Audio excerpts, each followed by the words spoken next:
Mystery Titans Theater is back. My name is Travis Voloshin. This guy's on the he really tickles my funny bone. Really happy to have you here. And of course, as always, with us is your buddy and mine, Johnny Hedgebeth. Johnny, how are you? I'm doing good. New laptop, new microphone. I'm liking is that Wild Eyes out there dancing in the middle of all those girls That's there? right. That's right. That's an average Friday night for me, but not this weekend because I'm with you guys, which is just as fun. And that means with us as always is the Chief J historian, the third red brainbuster in the Ken Burns of wrestling, Kelly Nelson. Kelly, how are you? Doing great. And our own little Egypt, the guy who completes the Outlaws, the man who makes sure we don't break any laws. That is our friend Sean Whittaker. Sean, how are you? Good evening. I am excellent tonight. Yeah. All right. And I'm pretty sure we've done this intro before, but this is something Johnny's put together here. Johnny loves to misdirect with the intros, tease that we're going to get something. A bait and switch, you say? Yeah.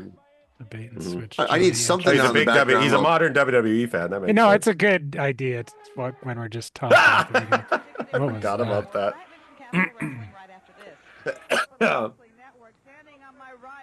All right, so we lost Ed Wiskowski, Colonel De Beers, and also the Mega Maharishi. There in television land.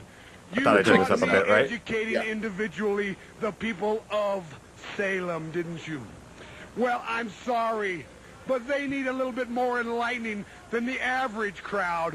I mean, they live here where everything happens within the state, and a lot of you out there have probably never seen the Mega Maharishi before.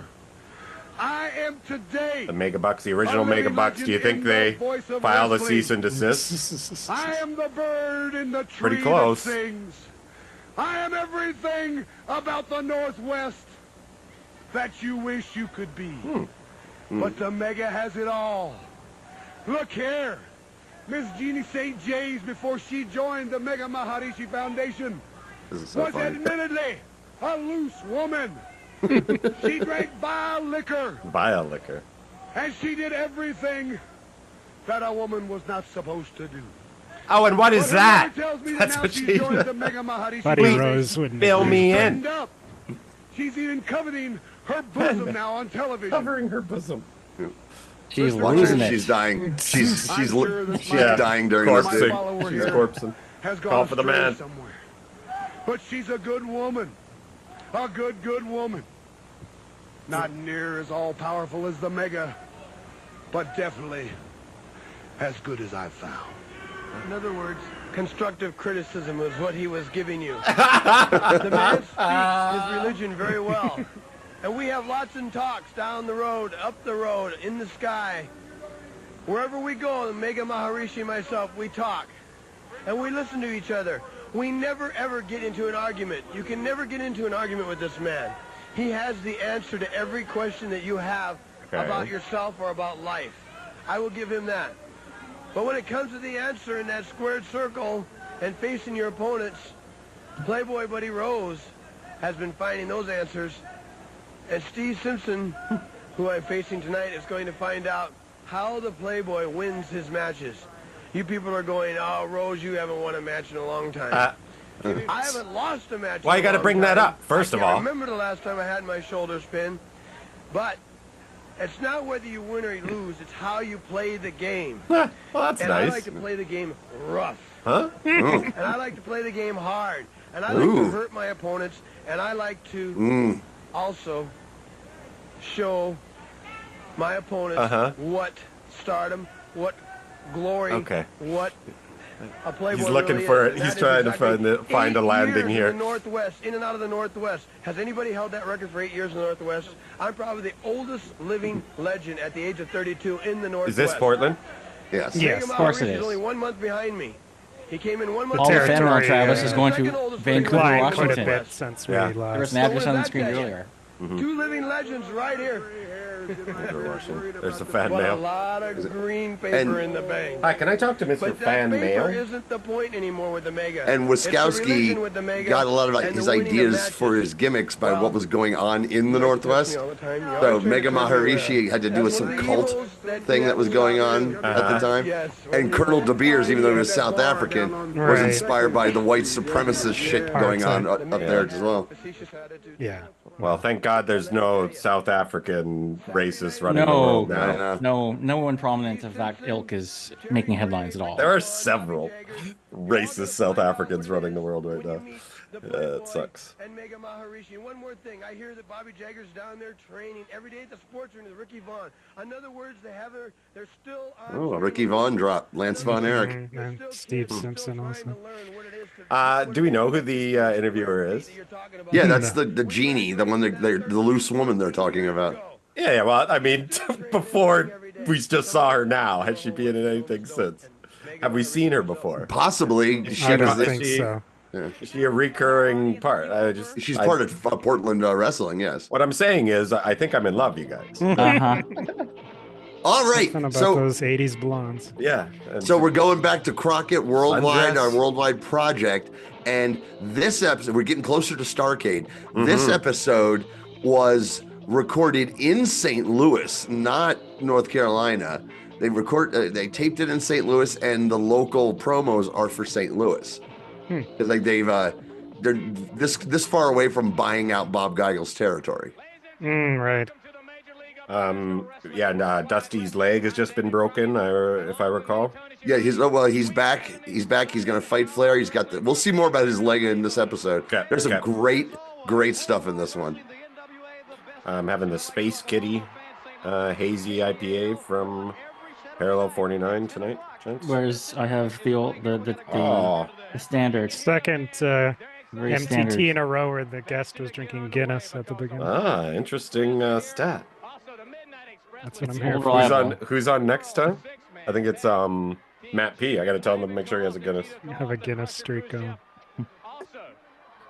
That's funny. Whenever I have Guinness, I have a Guinness streak the next morning. It is Yeah, reliable. it goes from your room down the hallway over the carpet and into the bathroom. I just mentioned me underpants. I will say it's the best beer to drink early in the day. It's like a sandwich, man. I remember, it's like, I remember once when I was a kid, in my 20s, I had like 5 Guinness one night. It was just, which is like, imagine eating 5 meatball subs. That's what that is like. I can imagine.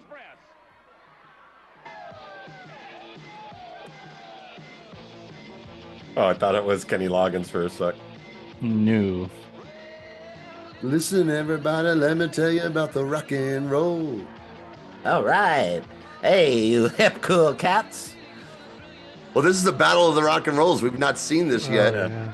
but this is the Rock and Roll RPMs who were there before the Rock and Rolls got there. Right. They're finally meeting. They saved it for St. Louis. Fuck them up, RPMs. This is our turf. For some reason, I'd forgotten they had that yellow stripe on the edge of the apron of the ring in St. Louis. Oh, you rock and roll, rock and roll, rock and roll. This is like I said, this is my favorite Rock and Roll Express entrance music. Yeah. They did, yeah, ELO. It's Boogie Woogie. Good shit. Not to be confused with Johnny Valiant. With what? Well, you said Boogie Woogie. Oh no, we'll be Jimmy seeing the Valiant. Boogie Woogie Man. Exactly. I'm just Later, saying there's... Boogie Woogie, man.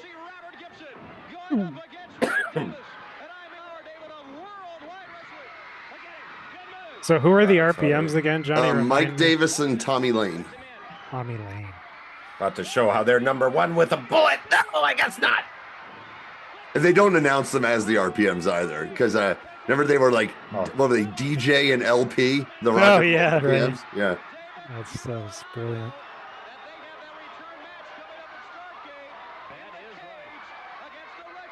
So one of the things we'll be seeing on this this episode is the build up for the I Quit match, for my favorite match of all time, because Cool. there was a lot of little like twists and turns with that angle to get to Fantastic. that match, and it's in this episode. Moose. This is like LOD versus Demolition minus the HGH. There's a certain lack of chemicals. Whoa, hey. That's nice. That was great. They just got too much rock and roll. DJ. And they are smart too. Ricky Morton's in It's like Led Zeppelin versus Whitesnake. Get the fuck out of here, posers. Yeah, we don't need no white snake over here. No, they are dressed way more like David Lee Roth. So let's think of like a. I don't know. Is there guys? I can't think of a like distinctive Van Halen ripoff. Yeah, good point.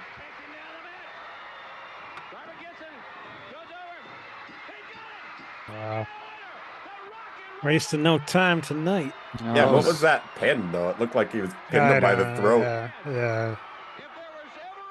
I love the baby faces are bullies in this territory. It's a tough, rough territory. You got to fight fire with these assholes. Got to fight rock and roll with rock and roll. There was no Inagata-Davida match. That was only like 2 minutes. Yes, it was like a Ramones song. Yeah. 1, 2, 3, 4. Me and my buddies in high school went to this huge, like, it was a celebration. Oh, here we go. Arn's on the case. But it was an all-day festival of like one-hit wonder 60s bands and stuff. It was pretty fucking awesome. It was headlined by Iron Butterfly playing their first show in like 15 years. Wow. Nice. And of course, everyone's just waiting for Inagata-Davida. And then in the middle, they have a technical difficulty. I don't know if it was the guitars or something broke. And they just kind of like fuddled around even more. Oh, dear. Until they finally just had to wrap it up, and that was the end of the show. Oh no. Iron Butterfly. That was the day my buddy Theo bought peat grass from someone in the parking lot, thinking it was hoping that it was weed. Peat grass. Yep. Not the sharpest knife in the drawer, you say? No, he is. We couldn't believe he fucking did it. We were like, what the fuck? And we're inside the show. Maybe a little drunk. He might have been a little. No, he was sober and it was daytime. We don't know what he was thinking. So it's very, very uncharacteristic mistake. Very. Sounds like one of Shane McMahon's buddy that didn't make the Greenwich Street Posse. His like granola. The Mean Street Posse. His granola eating buddy Pete. Grass. Okay, speaking, he shall appear. But this was at a point. Jimmy Valiant was still my guy, but he upgraded his tights, and I never liked these. Okay. So you don't like Bumblebee? Well, Jimmy it was this. B? No, it was this pattern like a too. Zebra. No, he had them in yellow and black, blue and black, red and it's black. like the Killer Bees. The Killer Bees, yes. A little bit, but he had all the colors of the rainbow. But I hated these. I liked the old ones that had like the call numbers of a local radio station or the Steelers guy. Yeah, or like ooh sweet baby on his ass. Play the music the whole song. the whole match. Keep the song up. Who's he wrestling? One of the job guys. Rossi? Jobber. He also had a fedora on pre-match. Fedora territory. Mm-hmm. The best Valiant kit I remember was back in New York when it had Star Wars on the back. Yeah, stuff like that. Yeah, that was all kinds of weird shit. Right, the end was great. Yeah, But I bet you it was Dusty told him he needed to get new gear to look better because I remember he had that same conversation with Billy Graham and a few others. I read it in some book that Dusty was like, maybe with the we're making big money now. You have to get rid of those old types. You've had them since 1975. That is. Pedro Morales should have taken that advice at some point. No, Pedro was the only one that. But this style of the tights just accentuates how high up they are to cover his belly. Yeah. There's that. Makes him look more like a luchador. Speaking of baby faces cheating, that's all Jimmy Valiant does, especially with jobbers. He cheats, he chokes them. It's great. Holds the ropes, etc. Yeah. Yeah. And he's in perpetual motion. So black and yellow, black and yellow. Yeah. He's right now. This is when he's feuding with the street. He's with the street people, feuding with the Midnight Express, taking a break from the Paul Jones feud, which Graham is doing. But I brought that up because Matt D made a great observation on Twitter. It was just like, you know what? You know, people bag on Paul Jones, but modern wrestling could use a Paul Jones type character, that level of heel manager. Because and it should be Chris Jericho. Give you the perfect new Paul Jones. Just keep him down the undercard and don't let him wrestle. And he can do all his reinventions and stuff. Yeah, he can just like Paul Jones. He'll eventually become a hit. He'll eventually become a Hitler. Yeah, it'd be great. All the greats in the wrestling world are here. You're gonna see. End up as the ringmaster of a gay rodeo. Right. So Yes. my personal favorite Paul Jones look, by the way. That was a good one. Oh dear, Jimmy. This match should have ended with the song. Yeah. It lasted longer than the Rock and Rolls versus the Rock and Roll.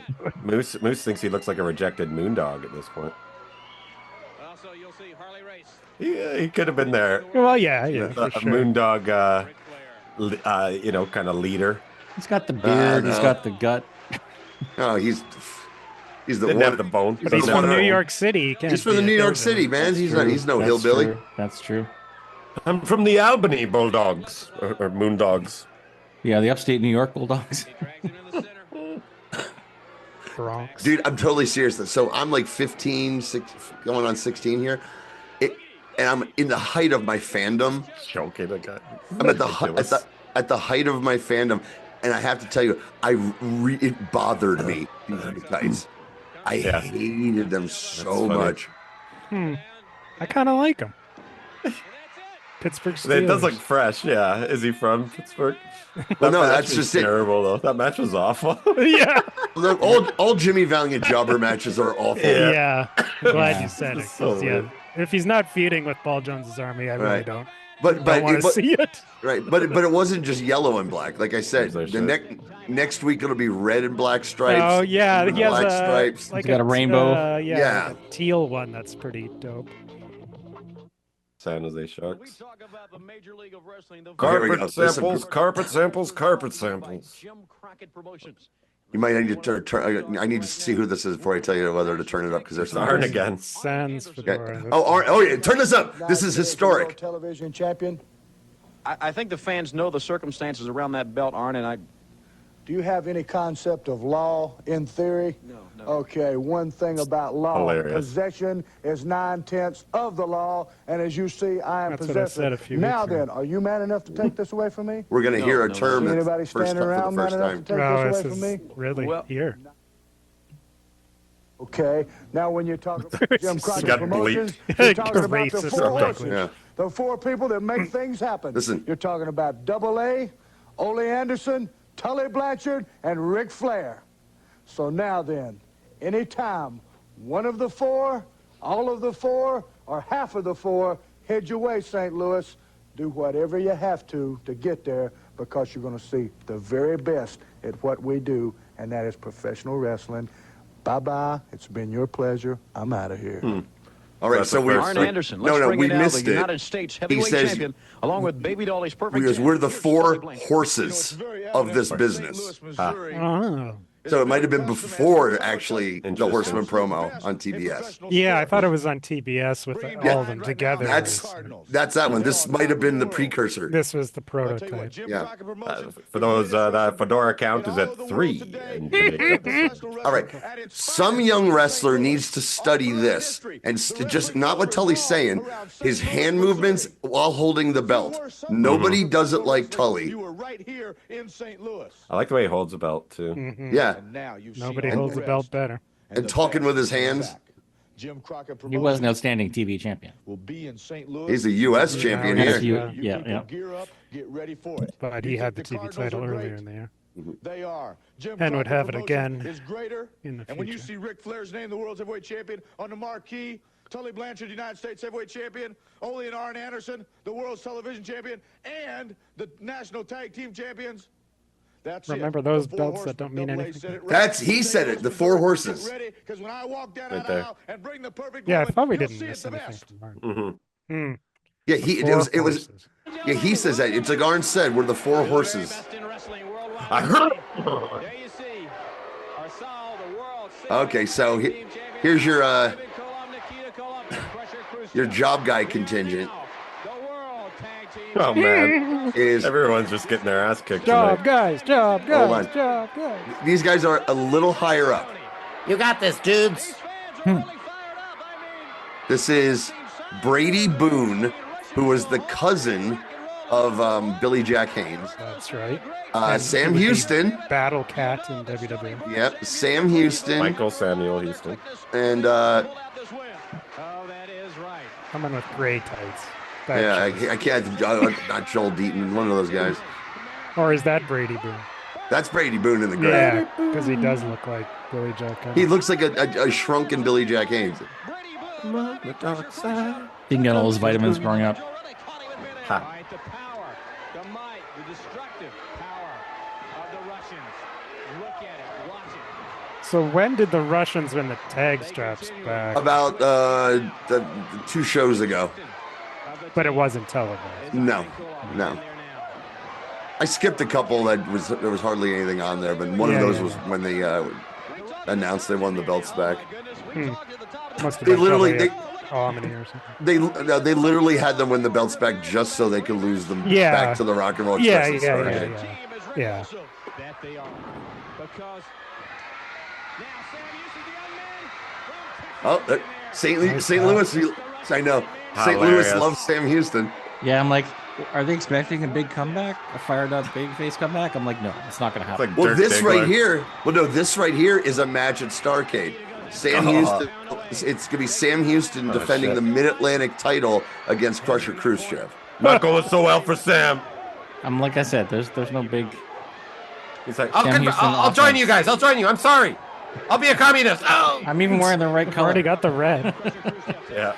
Kelly and I were thinking the same thing at the same time. My wife and I and my daughter, we were all really sick last week, so we got to stay home during the day, and back-to-back Littlest Hobo episodes that were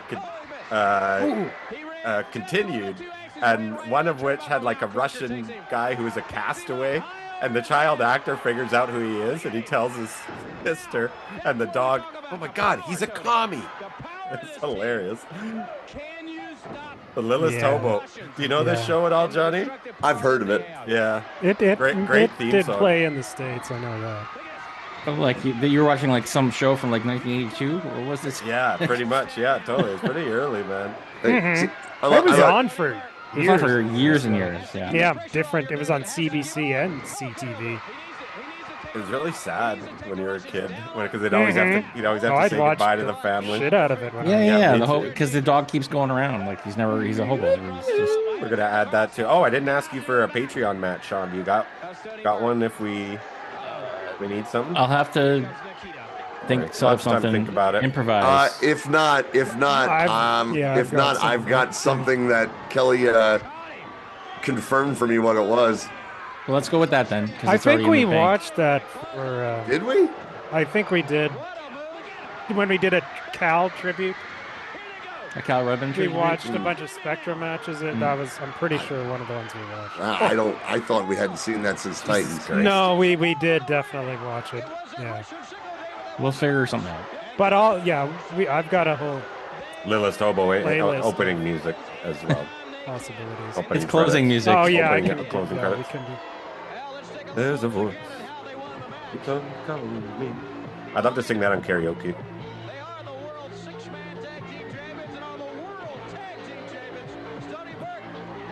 It's Trying to just think the last time. domination each match. Trying to think the last. No, when Sam Houston tagged in, they got on the offensive.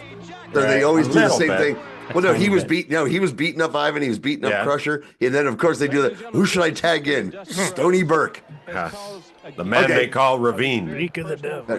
Dude, turn this up. It is so funny. the greatest Like, wrestlers Arn in the Anderson world. is going to ether Billy this Jack moron. Haynes, and he's also a very personal friend of the American Dream, Dusty Rhodes. Welcome Hey, to he was Worldwide on Wrestling. Thank you very a couple much. of our Can you podcasts. be an very good impersonal friends. I friend? have some great friends in professional wrestling. Wahoo McDaniel, my U.S. Tag Team partner, Magnum TA, Jimmy Valiant, Rock and Roll Express. The list goes on and on and on. What I've seen Ric Flair do to Dusty Rhodes, he'll hang on to himself. But this here, Arn Anderson, I don't know what his problem is. I got a little word for you, musclehead. You've run through every everybody in the NWA, but now you got to the measuring stick. Jim Crockett Promotions, Worldwide Wrestling is the measuring stick. And if you want to thank get you. up here Look and at butt heads Crockett. with the Thanks big for putting us boys over. like myself, Ole Anderson, Tully Blanchard, and Ric Flair, you better get a grocery bag of The four vitamins men and move you a cot who ride in the horses. gym. Oh, we're getting Hard so Rock, close. You are He just in made trouble, a Daddy. he just made a steroid dig at him. Worldwide Oh, yeah. Wrestling. He's like, hey, musclehead. And then he's like, you think you can hang with us? You better get a big bag of vitamins and get a permanent bench at the gym. Listen, Mr. Crockett. We were just talking about greenies. Keep those in the locker room. Yeah, Every everyone does baseball team. amphetamines. Now, Yeah. Worldwide TV, everybody seen. He took the TV belt away from Dusty Rhodes. It's so funny. You can really feel like Arn does not like this guy because he just came in and made him look kind of dumb. And we're gonna be here, and we're gonna kick some B-U-T-T. Oh, whoa. Wait, what? Wow. My least one They of my must have got a big fines. one of my least favorite things watching wrestling back then was when they would go, "I'm gonna kick your butt." I'd be just like, just don't say anything because it sounds stupid. Or all right, in that case, spell it. That was pretty good. Yeah, he differentiated himself. Here we go. It's that hat. Oh, you know what that hat's for? Oh, dear Lord. But bird hunting, like finding Fruit Loops? No, I don't know what it's for. Dude, Dude, that's for some DP action with the street people with Big Mama. That thing stinks like Big Mama's shitter. Just follow my nose. No, thank you. No, thank you. Boogie. Okay, but hold Man. on. Or maybe it's this lady, because there's been a street lady coming to help Jimmy Valiant in his fight against the Midnights. And he wants to know who this woman is.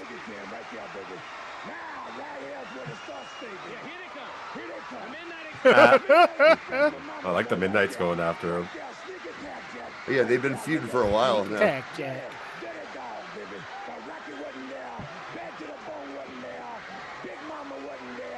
Wasn't there. Big mama. But here comes Some street hooker. it's a street lady. Rudy Giuliani and drag. Yeah, it's a street lady who can punch somebody out with one punch.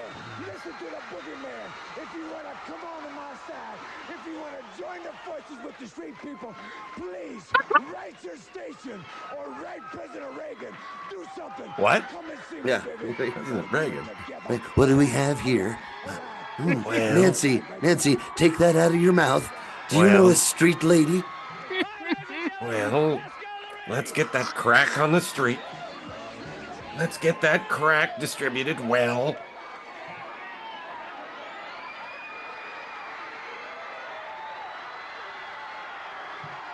Oh, remember the last time we saw Superstar Graham? He teased that he was going to give one of those expensive tie-dyes away to a child, and he didn't do it, even as a baby face. Well, I believe Dusty might have had a word with him about that. Oh, he's gonna mend his ways this time. Yeah, because he's like hot new babyface there, and the last time we saw him, he took off that one of those expensive tie-dyes and was like going to give it to a kid. And was like, and then put it back in the corner. See Dusty in the back. What the fuck are you doing?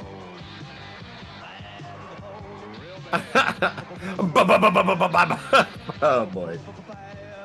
Yeah, this is so cool. When I was 15, I thought this was the coolest thing. And I was right. Yeah.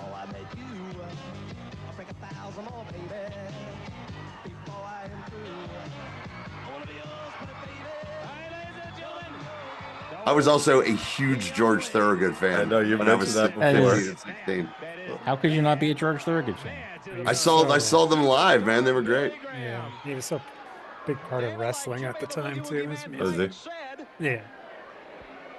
Oh yeah, he wasn't exactly the only guy using Bad to the Bone at the time. That's what Chris Adams and Gino Hernandez came out to. Is the dynamic duo. Let me just get the Prince Albert here now, brother. 1 second. Taking off all those. Speaking of great heels, Gino Hernandez is amazing. How much? See? No, we need this. I'm gonna give it to this guy. I'm turning back heel already. Here you go, Ken. There you go. That's my dish rag. Put it on now. My Put it tea on towel. now. That's for you. He Oh, even boy. remembered to give it a big thumbs up gesture. Like the holster. This smells like monkey hormones. The man with the pythons. Just the pythons. Superstar Billy. Showing you his strength right there as he just took Mark Fleming and pushed him 3/4 of the way across the ring. You should just say all the way across the ring. Come on, come on. Oh, you don't want to exaggerate. Heaven forbid you exaggerate in wrestling. That's the Shivani promise. I will not hyperbolize. Oh. Short and sweet. Oh, wow. Man, how many matches are we going to fit in here today? Quite a few, actually. If they're all going to be... Matches, the long segments at Dusty Rhodes' Doctor. Yes. And fedoras. Don't forget about fedoras. And varying degrees of awesome promos. Yeah. Tons of awesome promos. And the Magnum TA Tully Blanchard I Quit saga. Which when we get to Starrcade, I mean, if we can figure out a way to maybe do a Patreon special of like a long one and watch all of Starrcade. All of Starrcade, wow. I don't know if we can do all of Starrcade. Well, no. Maybe just the big... Well, no, the one... Definitely the main, yeah. Right, no, the one that's on the network because stuff's edited.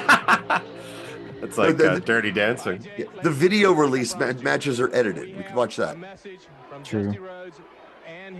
Like all the undercard stuff, but you get all of Magnum and Tully. They're talking about Dusty's leg here? Yeah. His Dr. Estwanic. Estwanic. It sounds like Elmer Fudd mispronouncing. You can see my ball sack pretty clearly here. Dr. Estwanic, is my leg gonna get better? To find out exactly how long you're going to be out of wrestling. Nana fell. Well, David, it's been. I'm fucked up, David. I'm really fucked up. I like how he looks all somber. Oh, yeah, well, yeah. How long are you going to be out?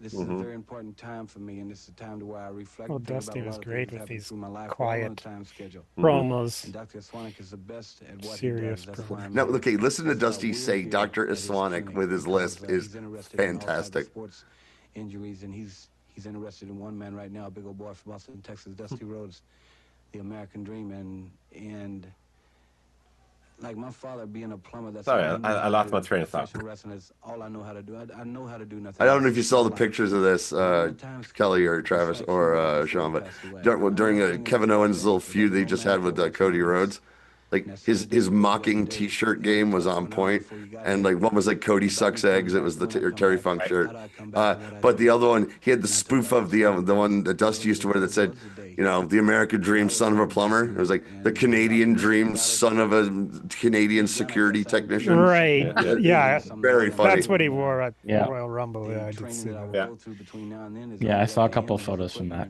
And how I come out of it, but November. We hosted the Rumble at the American again, and decidedly less rowdy than last year and less full. I think it's because it's on Netflix now. Yeah, that people don't have to go out anymore. Yeah, because no one. Where would you have watched it before that? You guys don't have Peacock, right? No, but we had the network still. But that would be, you know, an extra. Yeah, right. No, subscription that most. So yeah, you're probably right then. What we'd like him to do is maintain his strength. I still say Kevin Owens could take a certain gimmick from 1997 and make a big impact. Which one? The Bret Hart gimmick. The big one. The big one. Oh, that one. Bicycling. A stationary someone was doing something like that recently. Well, well, I thought maybe when they made it clear that he's like fighting Sammy at Mania, and there was rumors about that. It wasn't rumors. His contract was coming up, and I was like, oh, maybe he'll leave and get paid a shitload of money, of fuck you money for the rest of his life from Tony Khan. You know, good for him. But his exercises. But no, he signed back with WWF, so he's got like nearly 5 years. So maybe it'll happen, Sean. Exactly what he tells you when he tells you. There's no doubt, David. David, that I have to do what he tells me. Something that we talked about too also in the last couple of days is what I'm calling. Maybe TNA will try it with Travis and Nick and Eric Young. I tell you what, based on the promo that I saw that I told you about, it's a definite possibility if they I know they're owned by a You gotta get Canadian. Lance in there too. The I know Un-Americans. they're owned by a Canadian company, but I don't know if they do any TV in Canada. But They if do. Yeah, they do. Then Yeah, then I pretty much guarantee you, then that's what's going to happen, based on, at least based on that pro. Watching it, especially where my mind is at right now. I'm watching 3 wrestlers I really like, and seeing Travis and Icarus, on the big stage here, getting USA chants from fucking Texas rednecks because they were just telling the truth. I was like, this is okay. If it goes that route, that could be fun. Yeah, I was telling you, I was hoping for something a little better for them. I think it's just because for whatever reason Josh had to leave. I think that screwed everything up. Well, no, that's what happened. Okay, Josh Alexander decided not to resign. Okay, so they had 6 months as a faction, as Northern Armory. He decides not to resign. It wasn't 6 months. It was like 3 weeks. No, it was 6 months. It started in October, dude. Yeah, they joined him in October.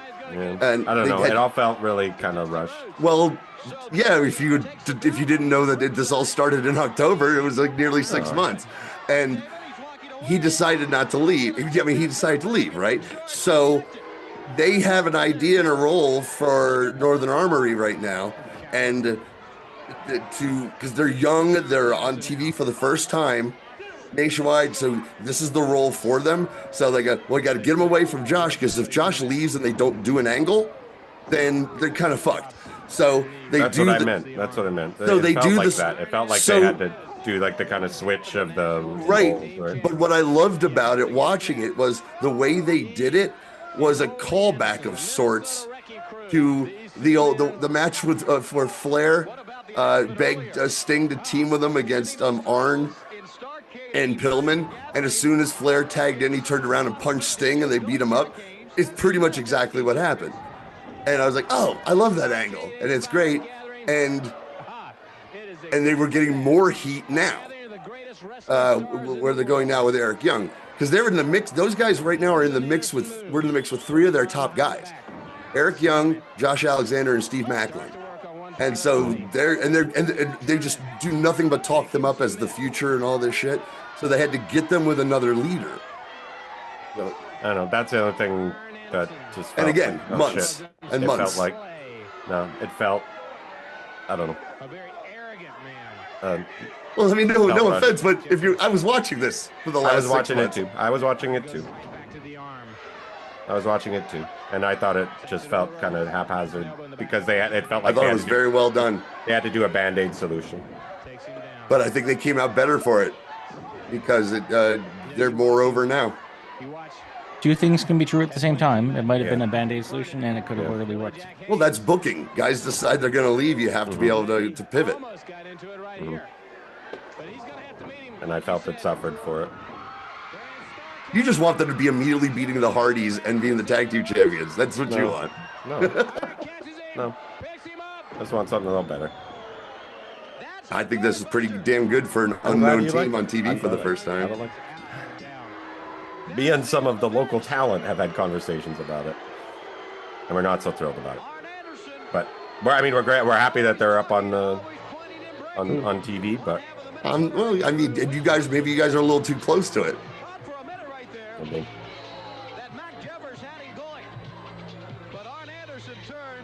See, that was a proper squash match. Didn't overstay its welcome. Orange squash matches are always the fucking best thing about Crockett. Yeah. Just dropping these guys on their heads. It does seem different for these to have so many squashes. They're doing this show, and they're again. No, we always get tons of squash matches on Crockett. But not this is like 100%. Yeah, that's almost all of these Crockett shows with maybe one good match. Let's go to Jim Cornette and the Midnight Express. And they're doing like a little highlight reel for this St. Louis audience. Gentlemen, I present to you now Yeah, they're showing St. Louis everything. Waiting for the human highlight film of professional wrestling. Loverboy Dennis and beautiful Bobby the Midnight. Well, the territory in St. Louis had gone on the toilet at this Oh point. yeah, it was in the. It was done. After Muchnick left, and then there was a split with Matisic and Yeah, Larry Matisic.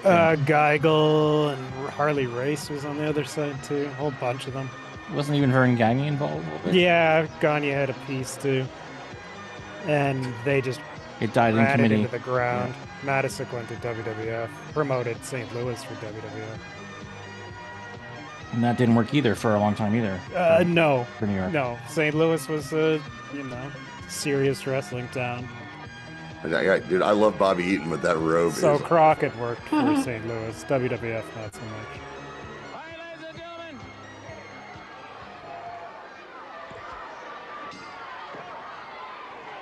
In the ring, the Midnight Express. I got these new headphones and I don't like them. God damn it. Dennis is in there. He goes after both men. Dan Ligon and Ron Rossi. Ligon's in there now. David, I look at the Midnight Express. Ooh, Oh, barely. man. You had Condrey. He's like, what the fuck are you doing? bit Yeah, let's go. sloppy. Let's go. Fuck them up. Fuck up the Express. Gonna Who are fuck up these guys? Just show up Yeah, and big, don't do the job and huge get out of there. Yeah, I'll take that clothesline. Like the fucking Road Warriors. Southpaw closing. Hilarious. See what beautiful Bobby does. Starts to They power. were hard. They almost didn't get him up for the suplex. Well, what happened to beautiful Bobby? You can say Oh, okay. That's because Ron Rossi fucked up. You heard Cornette fucking yelling at him. That's what I was wondering. Yeah, it was blatantly obvious. With that power slam, you mean, or the? I just Cornette yelled something like, maybe next time you'll try to get up or something like that. Hilarious. trying to double team, triple team Valiant. It all backfired because So that's Rossi, man. Rossi's like the worst jobber they've got. As They beat him demonstrating, several as times. demonstrated here. Right? No, yeah. Crockett had like the great jobbers, the really good, way better than WWF's, with the exception of Ron Rossi. Rossi stretched out across the knee. Fuck you up, Rossi. They got a bidding. The man can take no more. He is gone. Hey, get off my friend, man! Jim Cornette has brought Run, himself run. his mother's He's not responsive. very good team. You guys, I'm freaking out over here. Medic. Take a look at this one. I like so he hits the knee and then As Loverboy Dennis holds up Ron Rossi on Condrey just flips him off of his knee here. carefully placed. Oh yeah, It's I love awesome. this move. I love this move. Like boom, he hits it. Yeah, like he adds an extra. Get the fuck Yep. out of here. Stay tuned. More yet to come. Let's take time out for these commercial messages about the world. So I'm predicting. I want to see it, but I am predicting that Mildred Burke movie starring the woman from Arrow The is a Gathering, straight to DVD. Like, it feels like a straight to DVD. Straight to video. Well, I don't know. everything's straight to streaming these days, isn't that? Yeah, or straight to streaming is what I mean. I don't think that's getting much of a theatrical release. You know what is good? I didn't that- know if it was planned to get a theatrical release. Was it? Yeah. Oh, the Mildred Burke flick? Yeah. I think it'll get a limited release of some sort of. No, you'll get the limited one, but then I think you're right. It's right to Netflix, I think. It's going to be on Netflix. Okay. I mean, maybe one of the streamers. Odds are. You know what was really good in theatrical release was Nosferatu. That was a good movie. Yeah, I've heard. Especially going there against the Russians. You know, the Russians, they stole our belts from us. Took 3 of them to beat the Rock and Roll Express. Let me tell you something, Russians. It's just as much as I enjoyed those shows, when I'm hearing like, okay, a big hit movie, it's gonna be the star-making vehicle for her. I'm like, I don't know. Which actresses are you talking about? The lead, Emily Ricard. I mean, I loved her on Arrow and everything, but she never struck me as like gonna be a big-time movie star. I'll just be nice about it.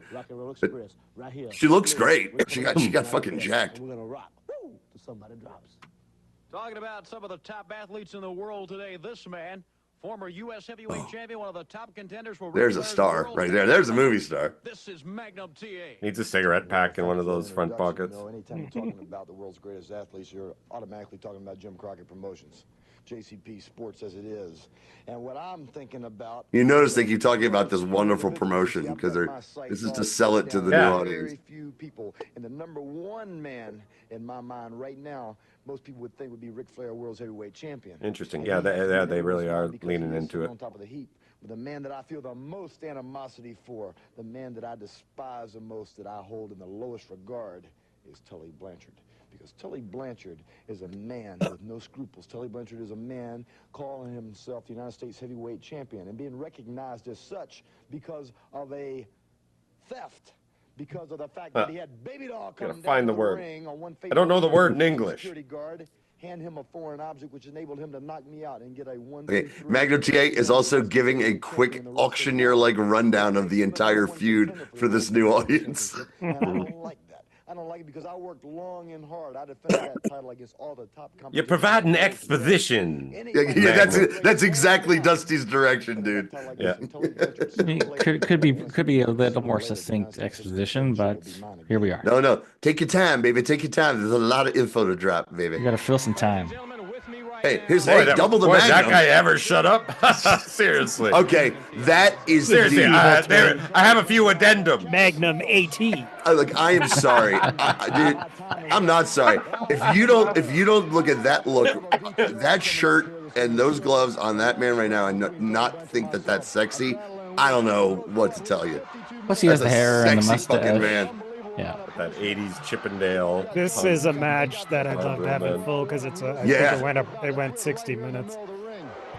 And this is like the closing minute. Oh yeah, okay. So this was Magnum's last chance at Tully's at the U.S. title. Yeah, I'm sure it's awesome. Yeah, both are absolutely great wrestlers. Oh, this is my favorite. This is probably my favorite feud, and like I said, it leads to my favorite match and what I would argue is the greatest match ever. Certainly in the conversation. I mean, it's my number one. And number two is Lawler Dundee Loser Leave Town 1, and then everything else changes based on what I've seen recently or my mood.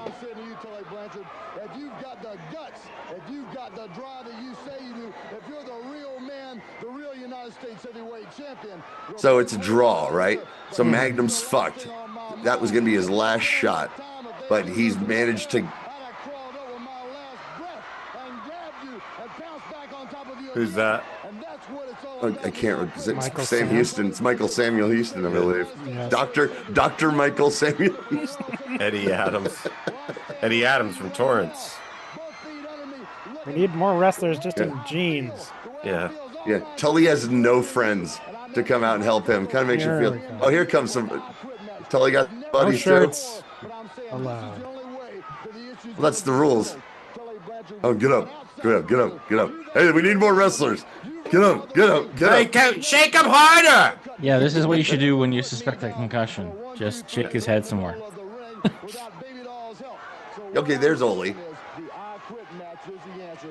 That's even by the legs. Okay, that's a cool spot because the heels and the baby faces aren't fighting; they're tending to their right. That's interesting. great. Yeah. But he's asking for one more chance, and he wants it to be an I Quit match, and he's appealed to NWA President Bob Geigel, the former owner of the St. Louis territory, and we'll see what Bob Geigel has to say. Cool. But before that, here we go. Raging Bull time. It's gonna be another sprint. Quick one. Yes. Boom. Gonna see that flying forearm here very soon. Oh, you're gonna see the burrito. Or maybe not. You never know. Every now and then he surprises you with the rib cage. That looked nasty. This is how you do He chopped him right in the throat. He chopped him right in the fucking throat. This is how you do a squash Daddy. match. That's how you take out Charlie in those tunnels. This is how you do a squash match. Just kill the guy. That's what, again, it's like what Travis said. I love Crockett wrestling because these are the heroes and you're just beating the shit out of this guy. Well, there was a match from Kelly, we watched that together a couple years ago. That just resurfaced. It was the lead up to the dog collar match. I haven't seen him do that. That's like I said. That's improv, baby. Travis, every now and then he brings something new to the table. Yeah. That's so funny. Sorry, Sean, what the? I was thinking about Valentine versus Piper. Yeah. The one that leads up to the famous dog collar match, but that one that leads up to it is, like, for my money, like a 5-star classic too. Yeah, it's an awesome. It's amazing. Oh, there it is, bang! Hail Satan, motherfucker! I'm the bull, you piece of shit. He's not. Hey, I hate you, Dad. He's grunting like Mel Gibson on a voicemail. That's the United States ambassador to Hollywood you're referring to there, sir. Mel Gibson? Yes, wasn't he made an official something? No. Oh my God. He's on so much cocaine right now. I saw that clip of him on Rogan. I was like, that guy is ganked out of his fucking mind, and he's crazy. More than formerly crazy, yeah. From the world headquarters of the National Here we go. Wrestling Alliance, Here's what Bob Geigel has to say. Check out the Mr. Bob Geigel. Mr. Charisma. He's no Jack Tunney. It's funny because he was a big star in Kansas City when he was younger. Was special I quit rules. Yeah. President-elect named Mel Gibson ambassador to Hollywood. This is before he, but like it's not an official term or whatever. But that's dude, just listen. I don't want to talk about this shit. This isn't Bob Geigel. This is a president I can be proud of. I cannot allow this match to take place. He's not going to allow it. The feeling is so bad between these two athletes. There is so much hatred that I am not going to sanction a match of this nature. One of them called me a talking penis. Can you believe that? Running as high as it is, no. And they make Magnum TA, I will not grant you permission for this. Fuck you, Bob Geigel, is what they're doing. Words of the president of the National Wrestling Alliance, Bob Geigel. Yes, you're right, Johnny. He delivered that with a lot of pizzazz. Beyond the realm of sportsmanship when you get to this kind of rule, Bob. That's right. The match would be too dangerous, and I cannot allow it. He's the president of the National Wrestling Tor Alliance. Johnson has spoken. From the headquarters of the They National will Wrestling adopt Alliance, this is Rick Orphan Story, Annie. President Bob Geigel. Yes. The sun will not come out tomorrow for Magnum TA. Magnum's fucking pissed off at that old bald piece of shit. Yeah, he's put on some fingerless gloves. He's so mad. I love Baby Doll. She stands up to all the men. I think this might be something that.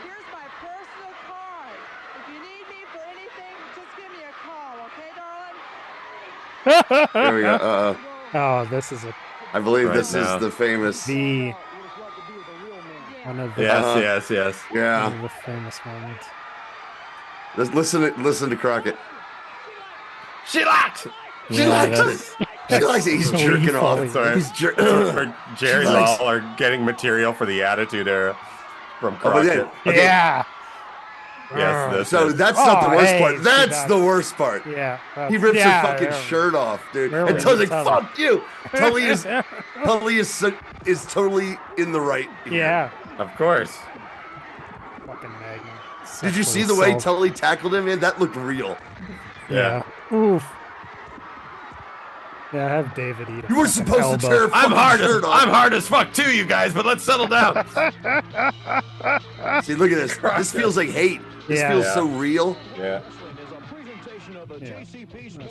Going home. So of course, all these other bodies. Take your shirts off, everybody, quick. Shirts off. Shirts off. Well, it is a sign of a great feud when you can see both sides of the feud. Yeah. Yeah. Well, actually, right there is the only thing that you're on Tully's side for. But in the 80s, that was. But in the considered 80s, you heroic. weren't on his side. In the 80s, you're like, hey, she likes it. David Crockett said so. Goddamn Yes. Jezebel. Exactly. We're in the Revenge of the Nerds era. Uh-huh. Be right back, guys.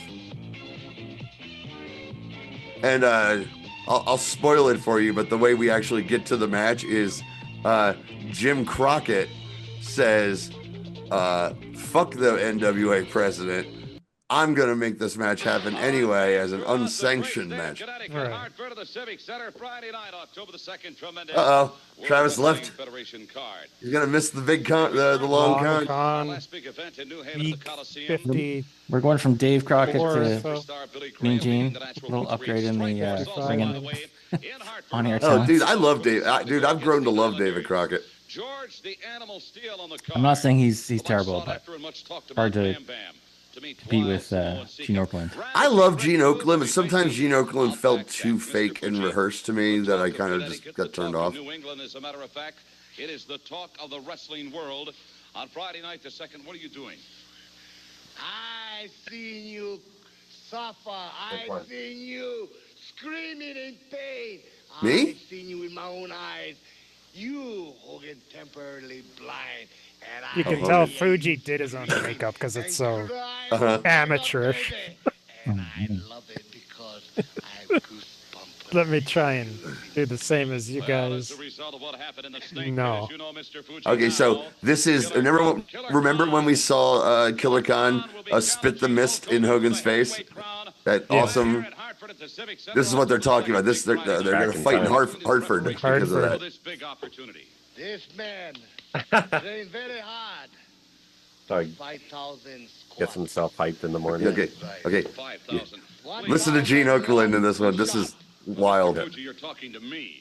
I know, and I'm talking to people in Hartford. They know I speak the truth, nothing but the truth.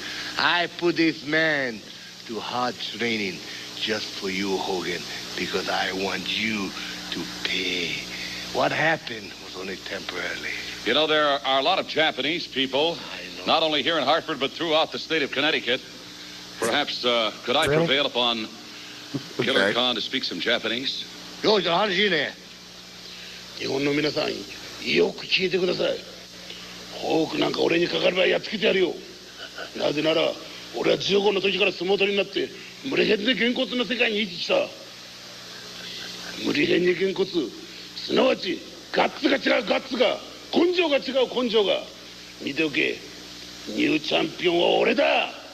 万歳Emperor, Japan is very happy when Khan speaks the language.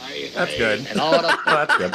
So was he no longer Mongolian during this run, I guess? Guess not. Japanese people here in Hartford. This week he's Japanese.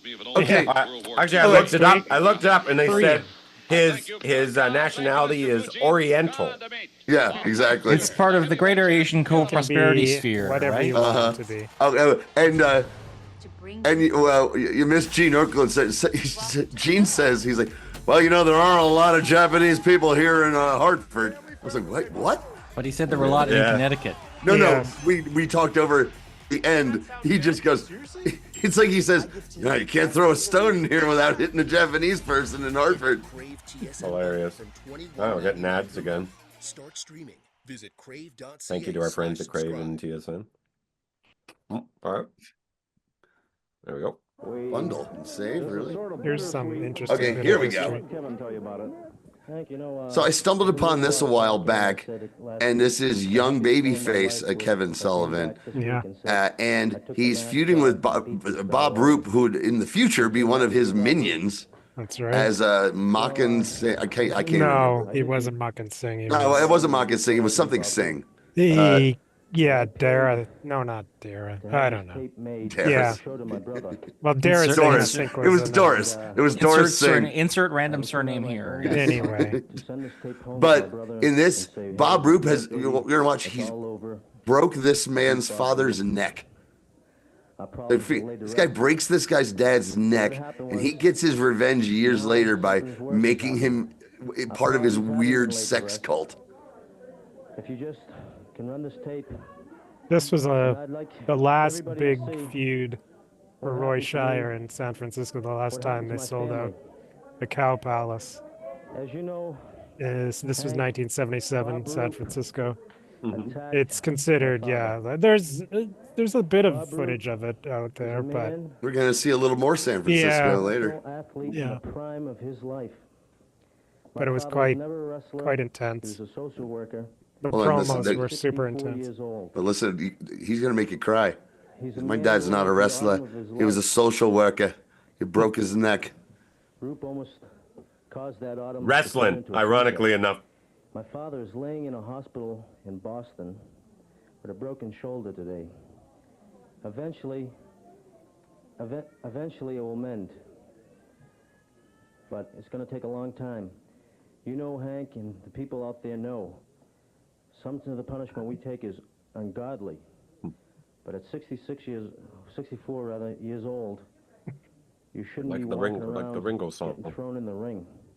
What Bob Roop did, it wasn't human. It's the worst thing ever that's happened in professional wrestling. And I hate to say Not the worst thing that's ever happened to my father, but the worst thing that's happened in professional wrestling. And Kevin Sullivan is rather intelligible here. Hard to understand him a lot of the time. Super young. His broad accent. This happened to be the happiest moment. Wow. Of my life. How long had he been at it at this time? Sullivan? I'm not sure. About I wanted them there 5 or because 6 I wanted years. him to go home and tell my brother Cool. what I did to the Star Warrior, Bob Roop. The Star Warrior. He beat up the Star Warrior. I thought this was going to be, like I told you before, the most. I want to know more about the Star Warrior myself. This was the high point in my career. Because I'm not going to take anything. I'd rather spend time researching that than watching Bob Roop matches, to be fair. I like Bob Roop. I think he's pretty boring as a worker, but myself. Well, yeah, I mean, his strength was his healing, his promos, apparently, in his prime. Fans hated him. Again, my first exposure to Bob Roop was as whatever Singh, as Doris Singh, you know, in that weird demonic cult. I've just watched him in Mid-South. Mid-South. That was the tail end of his career. Look at the bow tie on that. I've watched him in Mid-South and a few other places, and he's clearly competent, but he's boring in the ring. Yeah, well, we don't have the prime Bob Roop from the 70s.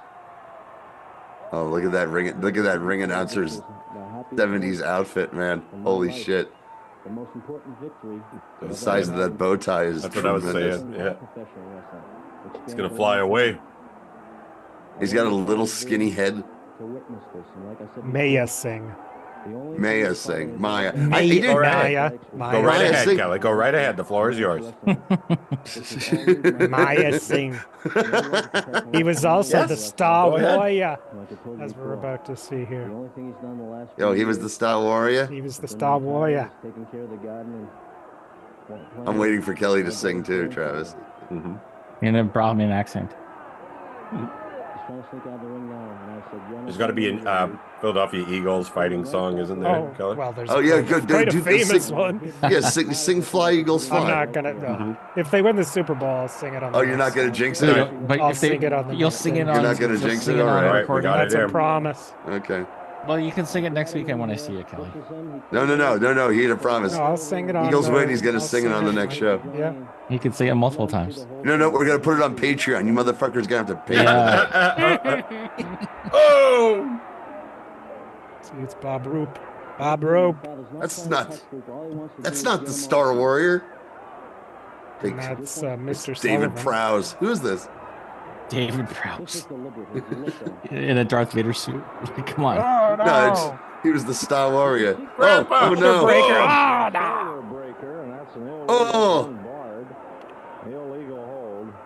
Oh, that's terrible. That's Look, he ties him up, his son up in the ropes, makes him watch him break his father's fucking collarbone. Clavicle. That's fantastic. Bob Poop. Good pro wrestling. I'm picturing how it went when Kevin had to talk to his father. He goes, "Dad, I know you're 64 years old." Well, how often do you use your left shoulder, really? We can make a lot. I can make a lot of money with this, Pop. I let my father down. I let myself down. Hilarious. Yeah. Let the eagles soar. He's If you ever had to live anything over again, I'd just like to live 5 minutes of that match over one time.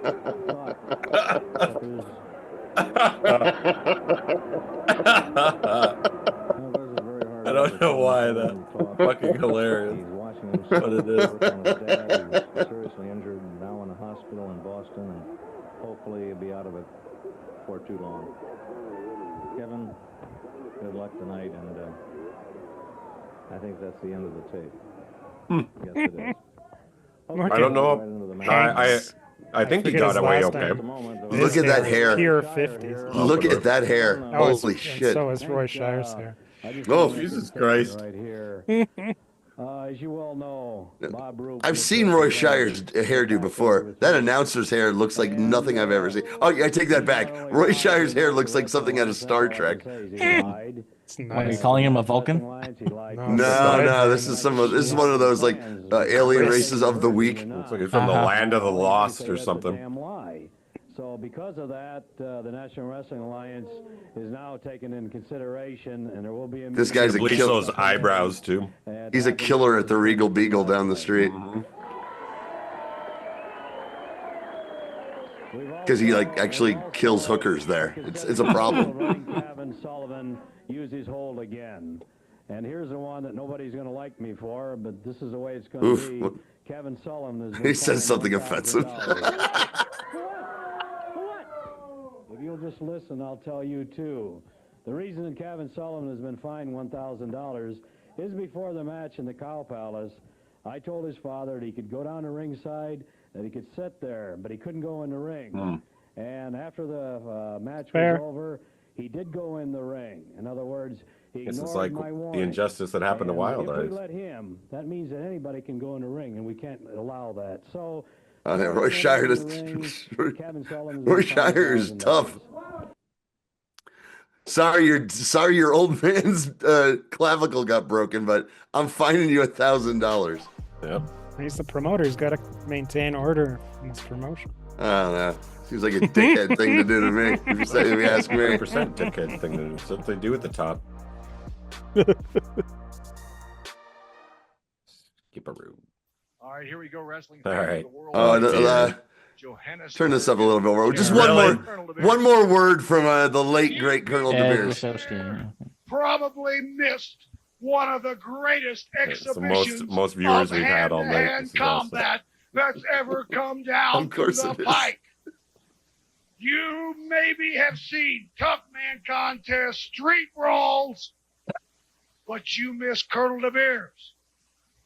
As this gimmick went on, he added more and more medals. And those things on his shoulders got bigger. Yeah. You gotta have more epaulets when you're a colonel.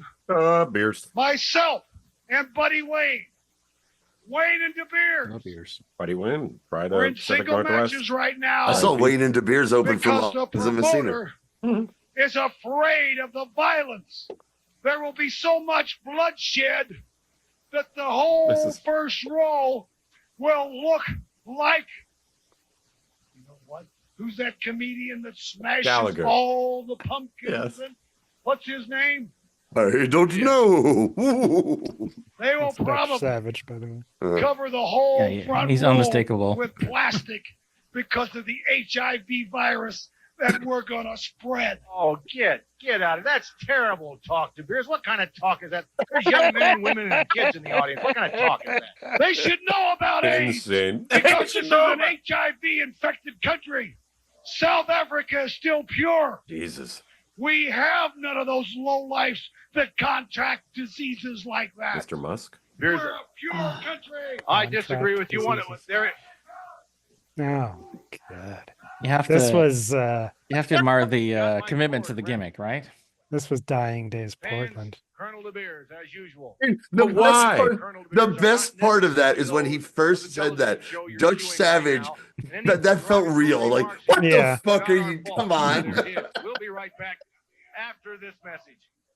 He's pissed off for real. Dutch Savage is not like that. You're going to like this, though. Just turn this up a little bit. All right. Johnny's new love, Jesus Terry Christ, Taylor. Terry Taylor. Yeah, to one of my favorite songs when I was 14 years old. Yeah, it's a pretty damn good I song. loved Jay Giles' band. Yeah.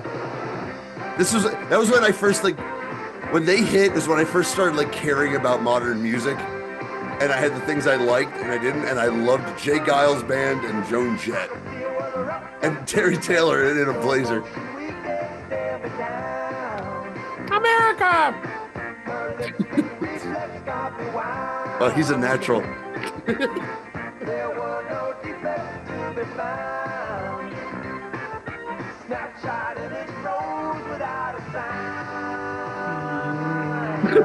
Oh, mercy. Who's this? That's More Miss Linda. sexual assault. Yeah. It won't be the last time. I thought he had to beat him off with a spoon. It was the 80s. It was a thing to do. Beat him off with this. Look at that. No, she liked it too. Nikolai Volkov. This is Memphis, but this is video from Watts. Yeah. Oh, what the fuck is he driving? Is that a Rolls Royce?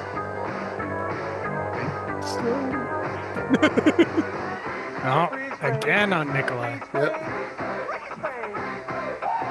Yeah. Ready for the run-in. Awesome. Throwing drop kicks for everybody. Yeah. How many can he pull off in a minute? At least 5. It's a fired up rooster. Oh, wow. Look at that back. All right. He's the most unenthusiastic, sexy man ever in one of these videos. America! That's Crusher Khrushchev there, young Darsal. Oh, yeah. This is when he'd been a hillbilly, and then he was corrupted by communism, and also then suddenly became well-spoken. Hey! Well, he finally got some education. Communist education. So I was bouncing around ideas. What was that guy? I was bouncing around some ideas on one other Saturday morning show, and I wanted to honor my good dear friends, who are still my allies, with some more Canadian wrestling. So this is some Atlantic Grand Prix from 1985. Yeah. From the Maritimes.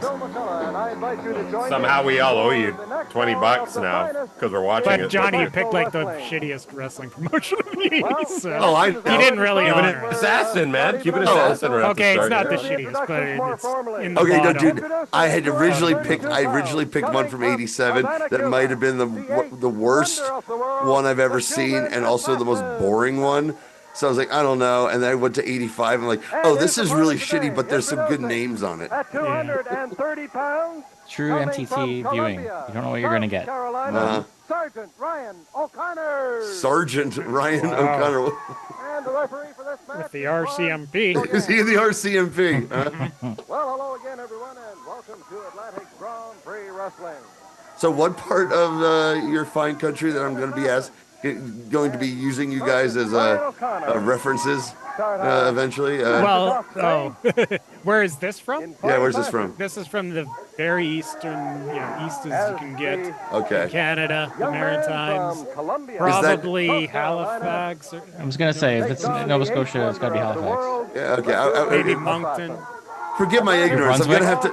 Okay, forgive my ignorance because I'm going to have to learn these things for the citizenship test. But what province is? Well, there's 4. Oh, look! The ring broke. Wow. Oh, we got the Maritimes. Which province is it in? There's 2 options. I'm not sure. It's like but New England. It's Nova Scotia or it's New Brunswick.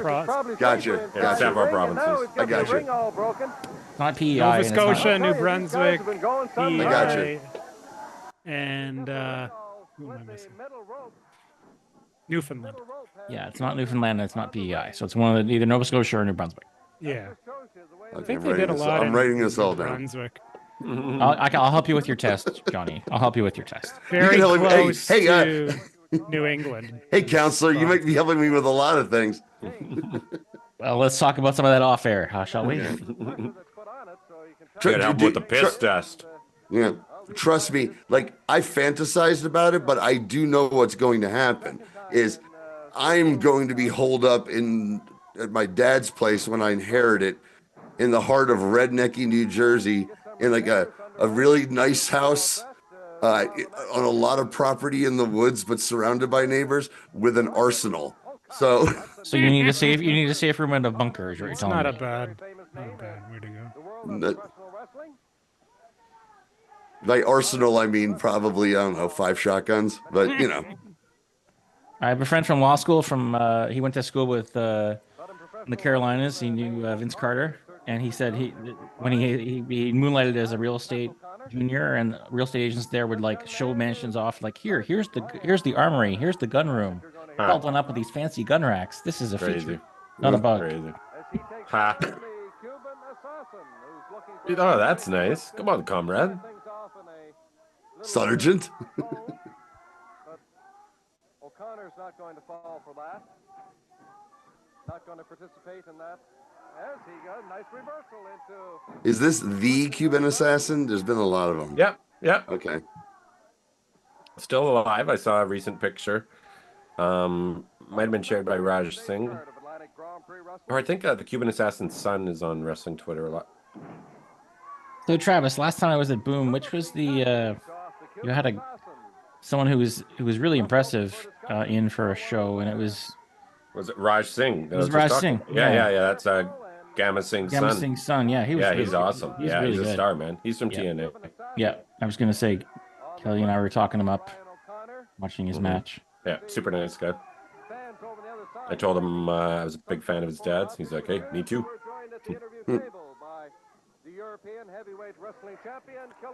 Oh, that's a low ring. Oh, that's a you can't really. It'd be tough. It'd be tough for Hornswoggle to crawl out under that. That guy's back does not feel good. Grand Prix has a low ring. Bam, bam, bam. War does the fucking theme song. Look at the forehead on this man and that comb over. Holy shit. That looks like, okay, did you guys ever read Doonesbury? That looks like Uncle Duke, the character based on Hunter S. Thompson. Yeah. Doonesbury was an excellent comic. Was for a very, very long time. It still exists. It's sort of just kind of there now. I haven't read it for years, but back in the day. I haven't seen it in years either, but back in the day it was awesome. Oh, it was formative to me, like when I was a little kid, because I would read anything, especially comic strips. So I would sit in the library. Big win, CA. I would sit in the library and read Doonesbury collections, and it was how I learned about modern history and like or like what the 70s were about and shit. Yeah, Watergate and everything. At one point, it was a really smart comic. Like, I do love that as it evolved. Yeah, as it evolved, and he like changes his characters. Mike Doonesbury, the main character, becomes a conservative, but he's not a Trumper. But he does become conservative, and BD, the jock dummy asshole, kind of becomes the heart and soul of it, and it also becomes very smart. Hans Herman, Chris Pepper. Two men's and cake. Hans Herman. Hello. Where's Bruno? I'm Hans Herman. Which one of us is Hans? Is it me or is it my brother? You're going to have to fight us to find out. Oh, here we go. I mean, yeah, boy. Straight out of 1955. I was just saying, where's Bruno to beat up these Nazis? Where's Elon? It's inevitable. That's suddenly Bruno just bursts through that green wall. He just happens to be in town. Exactly. Young man from Winnipeg, Chris Pepper. Little guy, Chris Pepper. He's just a little guy. He's gonna get fucked up. But hey, he's from Manitoba. The one half of that devastating tag team. Where have you gone, Bruno Sammartino? Sammartino, fuck me. I was gonna say a nation turns its lonely eyes to you. Yes. I fucked that up. Fuck me. Just doesn't fit. There's too many syllables in San Martino. And I added one like a dummy. Not that San Martino would have been a Democrat, but it would have been fun to have dueling wrestlers appearing at national convention. Let's go. Pepper. A little pepper on it. Okay, dude, something tells me, being from the East Coast in the general area, a working class Italian immigrant in that area you're like lifelong Democrats. That's fair. That's totally fair.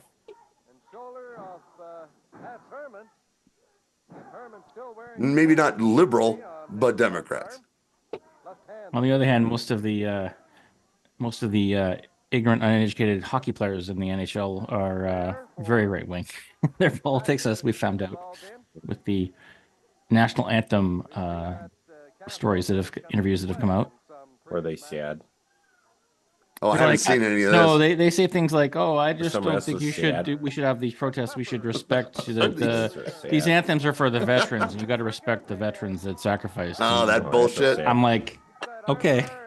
That bullshit. Okay, honestly, it's bullshit. It's bullshit that they play the national anthems before At sporting all. events At all. Travis, Right. you know, I told you this before, right? Like, absolutely, they should never play national anthems in domestic sporting events, just international competition. Oh, dude, the one thing that makes me so angry, and then when I'm at a ball game, a major league ball game, that I can't express there because I'm not going to be an asshole, but I'll do it silently, is after 9/11, they added God Bless America during the seventh inning stretch. And I was like, at first I was like, okay, I get it. I know what's going on right now. And it's still a thing. And I'm like, I'll just sit there or whatever. And I've gotten a few looks like, why aren't you standing up? And no one's ever said anything. But it was like, because that's the anthem. I get it. But I'm not doing this twice in one fucking game. Go fuck yourself. Actually, it's interesting, Johnny. They There's just do that at Rockies games. There's a New Jersey-based hockey writer who works for ESPN who was on a podcast recently, and he's talking about how he found out that like the Defense Department paid for all these ceremonies and national anthem stuff. Like they subsidized NHL, NFL, and Major League Baseball, all these pro sports leagues. He's like, at that point, I'm done with national anthems. Nationalism is so 19th century. I mean, I'll tell you, Nerdy as fuck. Okay, and even with our national anthem, which is fantastic because it's impossible to fucking sing. If you knew anything past that one verse we all know, it's amazingly racist. But just being conditioned without like what it's all about or even about any sort of patriotism, it feels, well, this is how you're supposed to start a baseball game, right? Because it's also the only one where like, hey, you know what? We're also Americans. You know what we don't do? Wait for it to end to start screaming like a bunch of animals. Nobody does. You get to the end and the whole crowd is all going while they're trying to hit that note. One more. Chris Pepper says the fan said yes, of course.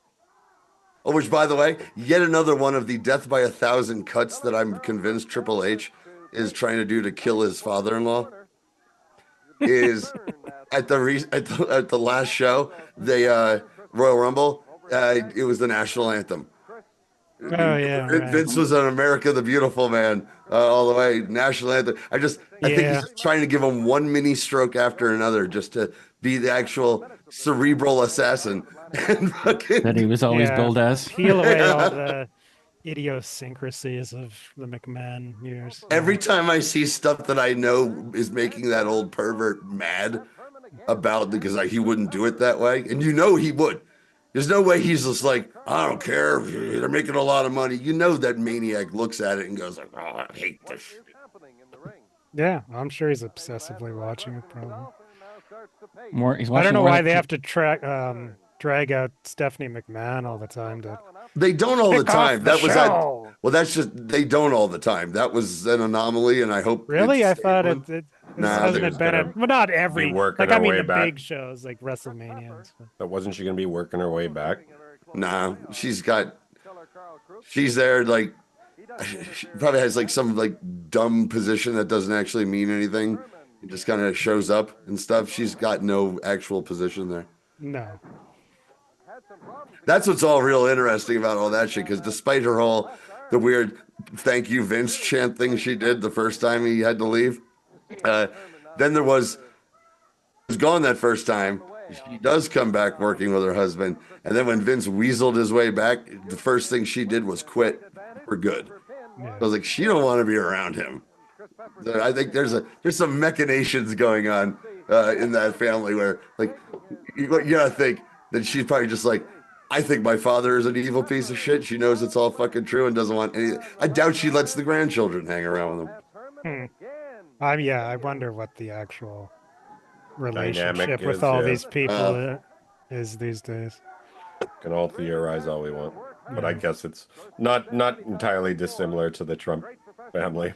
Yeah. We just got to think of Triple H coming in from the outside from apparently a very stable, normal family background, and just actually getting involved in weaseling and all this, and just Being like, my father-in-law is a fucking piece of shit. So he put him in the hospital. NXT, I want it 2 hours long and live now against this fucking AEW. It doesn't work. He has his heart attack. Doesn't work. Triple H has a heart attack, and what he does while he's in the fucking hospital, nearly dying, is take it away. Right? It just like he fires him from it and gives it to Bruce Pritchard. Like I don't think he's sincere with the Christmas cards, Triple H. Fascinating. What's also fascinating is this guy's trunks. I know. I hate them. I hate them. I loathe those trunks. I know. Granny panties. Yes. Oh God! What an arm drag! Deep arm drag. Master race my ass. Everybody stinks. Everybody stinks. Chris Cuthbert? Chris Peppers. Chris Pepper, thank God. Chris Pepper giving away a few pounds to this handsome but again, proving that Penny for a pound. Penny for a penny. There was just something about Chris Pepper giving away a few pounds. Mm-hmm. Like, is that from Dickens? if you know what you're doing, you can turn size against the individual, as Chris Pepper has shown us here today. Is he? Is he though? Chris Pepper getting a nice Chris Pepper. You can tell the white trunks are over top the singlet. Like, why did you just wear the singlet, dude? And the strap comes down way too kind of low. And it's all wrong. I want to show a little bit of the pepper pubes, man. The pepper pubes. There we go. There's our first one. Nightmare of wrestling. With a registered trademark next to it. This match is thinks by it's his far the ticket worst. to Hulkamania. Yeah, for sure. It's eclipsed the Jimmy Valiant squash. Yes. Travis, I just wrote that down with the little trademark thing on it. So there we go. Is that all the audience there? These three risers. On one side. I think so. I don't think on either side yet. It's like a hard cam, right? So they're only going to show that. This side. was what I love but that. Also, TV studio. I love the hand painted sign. Grand Prix Wrestling. That guy's a tall drink of water. No, it's I forgot the ring is the ring is also very low. He's 12 feet tall. Jesus Christ. Who's that guy in the back row with that weird baseball cap on? I can't make it out. This Behind. old crazy dude. Looks like two kids in a trench coat trying to sneak into showgirls. Gotta punish them some more. Gosh, pulls them up now. Please just kill me. Just terrible. Gotta give you a horrible looking clothesline to finish you off. That was definitive. That. God. Why don't you go over the top, big man? I don't know which. He's deciding how to My enter the peanut, ring. my balls are stuck. See, these guys need to make. Oh, here we go. There we go. Still there we go. Synchronized. Oh yeah. Yeah. These guys don't need to make a decision. Are they Nazis or are they World War I guys? Yeah, that's the thing. There was too many of They're them. dressed. They're dressed like one stereotype, and they're doing Exactly. another Do they stereotype. really have? They're fans of the Kaiser, or are they fans of? Yeah. Super Destroyer, TG Stone. This And is I'm good. I seriously doubt this is the Super Destroyer. Who knows who? Well, there was lots of Super I Destroyers. said, Kelly, get on this. Yeah. He's with No Class Bobby Bass. Concentrate all your power on that firepower that's on what that it is. Superstar Destroyer. Oh, okay. Oh, yeah. Oh, I love No Class Bobby Man, Bass. he's old. Yeah, he's good. Magnum TA. You squint, it looks DD Stone. He's gonna do a magic show. TG Stone, Yeah, it was TG. according to YouTube. Oh, Super Destroyer. This may be a tough one to figure out. Really? Who's the guy in gold? You Well, guys, if we know him? you just put in Super in the Destroyer, you're suit, gonna get in the like suit, 100 Travis? results. It's No Class Bobby Bass. He's pretty great. That's no class. I'm gonna look up Cuban assassin because then I can find this card. That Maybe. is God-given name. His parents It's called Cuban him assassin. No Class. It No is. Class. Yes. Yeah. Which, but dude, I love the Cuban assassin. That's definitely one of those wrestling names that I just got over because I liked him. I was like, this is one of the dumbest names. Yeah. Oh no, see, they do have. That's the first time we saw the other side there. So we got at least an L. Oh, it's an L-shaped spectator. L-shaped, yeah. An L-shaped spectator? Like a boomerang. Got the boomerang audience. Here we go, Grand Prix Wrestling. Do we figure out where this is based out of? Yeah, well, they taped the Maritimes, right? Yes, it's the Maritimes. I want to say. See, I told you I wrote it down. Yeah. I told you, and it says here. It covers a few provinces. Are you familiar with Anna quizzing Green you later, Gables? Johnny. Yeah. There'll be several Anna Green Gables questions. The armbar. Dude, I'll just show them my, my streaming content of what I watch.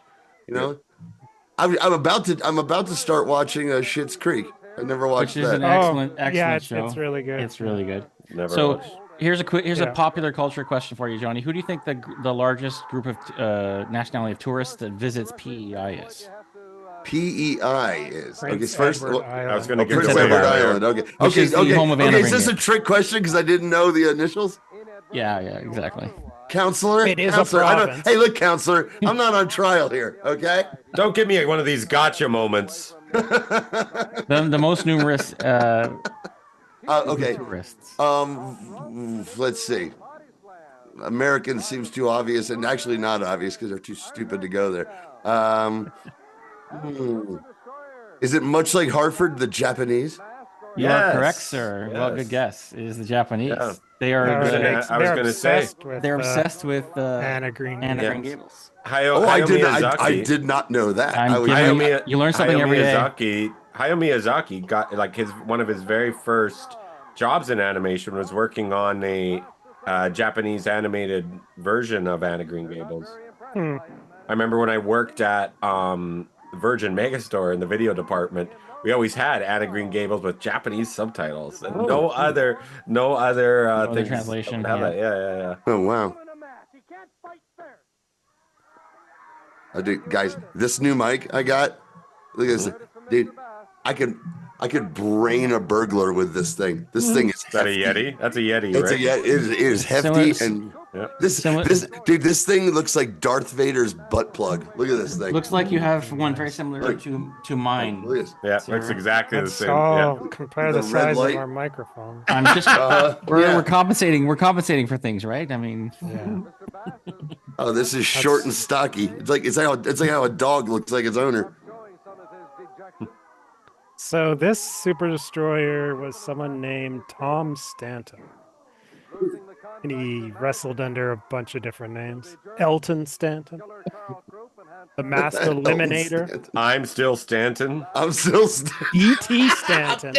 I think he was Canadian because he has an obituary on Slam Wrestling. Yes, he was from BC. Oh yeah, does it say where? He died of cancer in 2007. See, I knew you could do it, Kelly. Yeah. Oh, here's. Can you guys see this? Let's see. Picture of him when Yeah. he was young. Oh, Let me guess. Guy. Was he born in like a place like Langley or something? He was. What gimmick was that? This I don't know. Just Tom Stanton. He looks like Percy Pringle though. Yeah. It's the Tom Stanton gimmick, Travis. See, Travis, you're gonna be in the wrestling business. You gotta learn the history. About the Stanton. You don't know about the Stanton gimmick? Don't you know I'm Tom Stanton Wrestled in Stampede. in British Columbia? Well, his I'm funeral Tom was in. Stanton. He was the Stephen Flow of his time. I'm Tom Stanton. Yeah. Sounds like $1 million idea. His funeral was in Kelowna, so I don't know if that's where he was born, but that's where he died.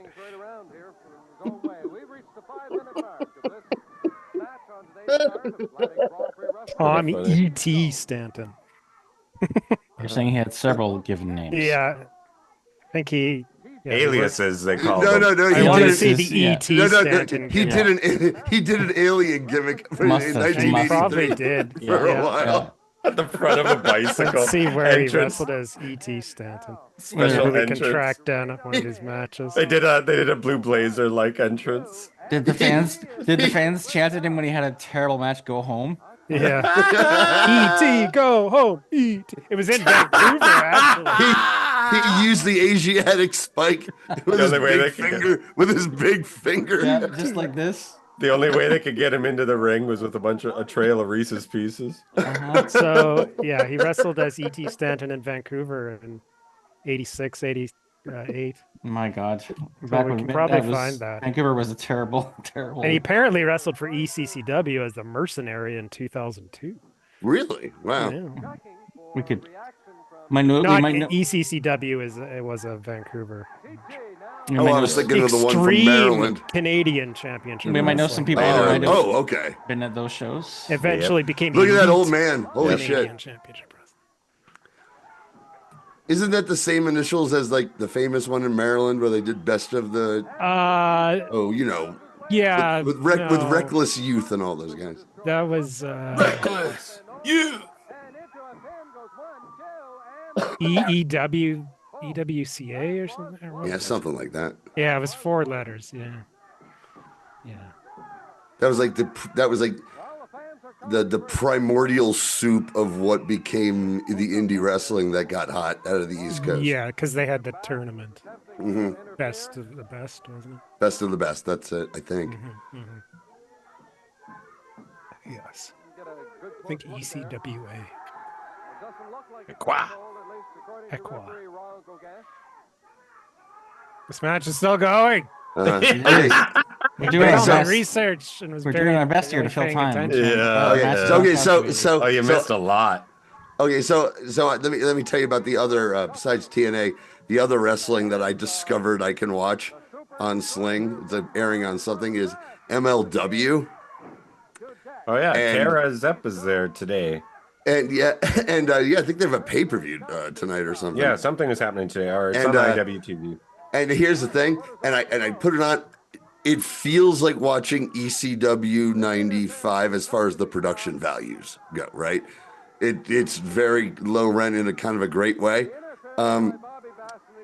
There's some interesting people there, and some guys there who I saw at Dean, and I'm really interested. One of the guys is Filthy Tom Lawler, who I finally got to see wrestle at Dean. He's fucking awesome.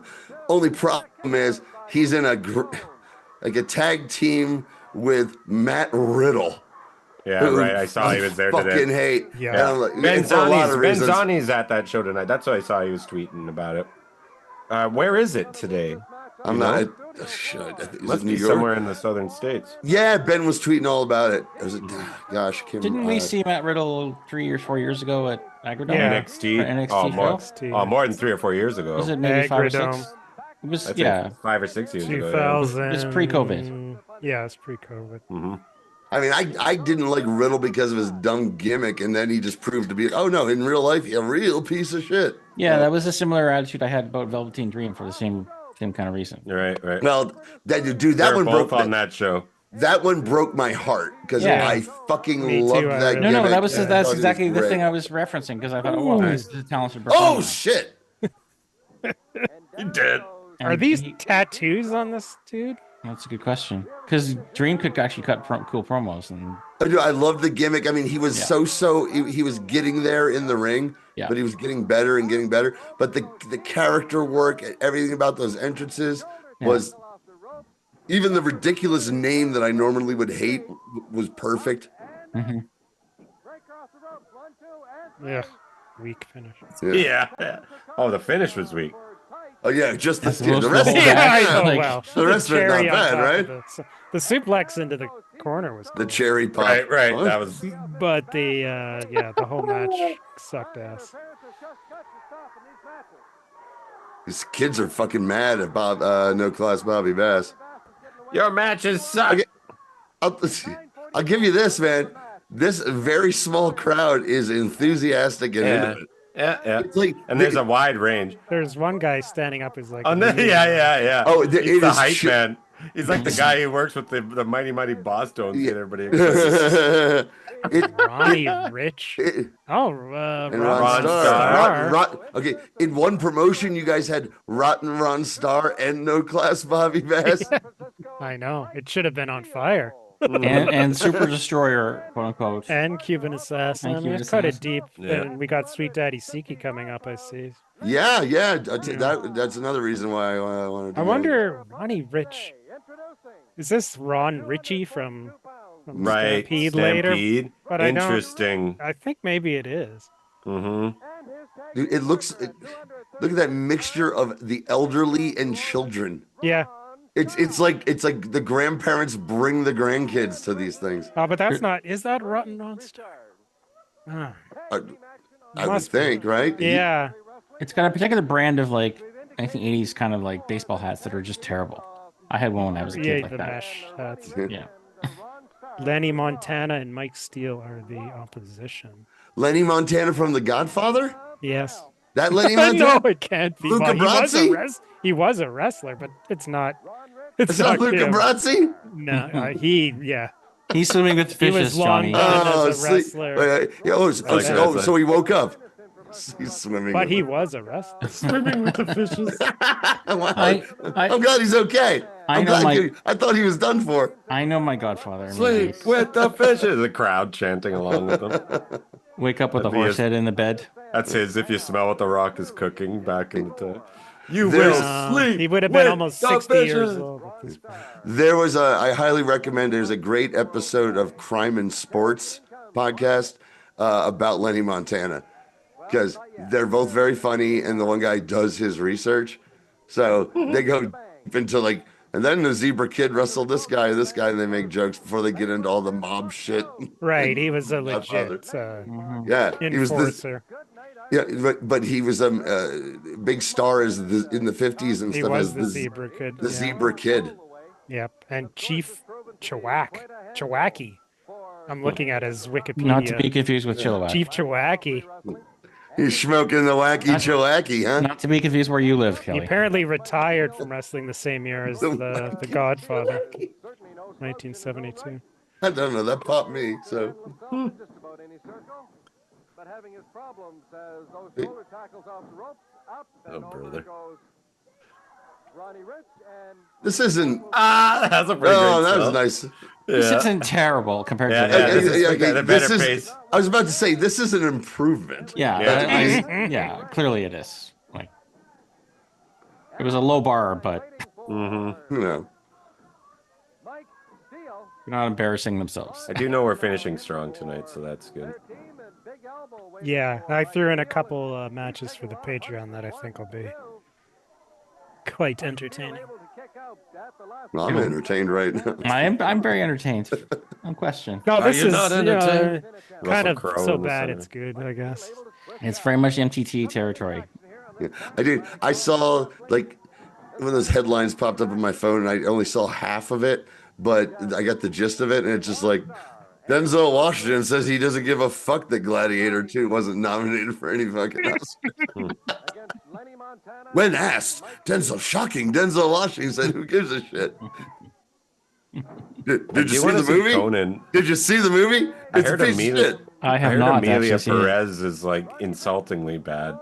So Well- my students from Latin America are like really when But I there's- ask them about it, they get really upset. Trav- about it. Well, I don't know the details, but I There's a know controversy the about an actor. controversy. Yeah, I was I gonna know say. about all that too.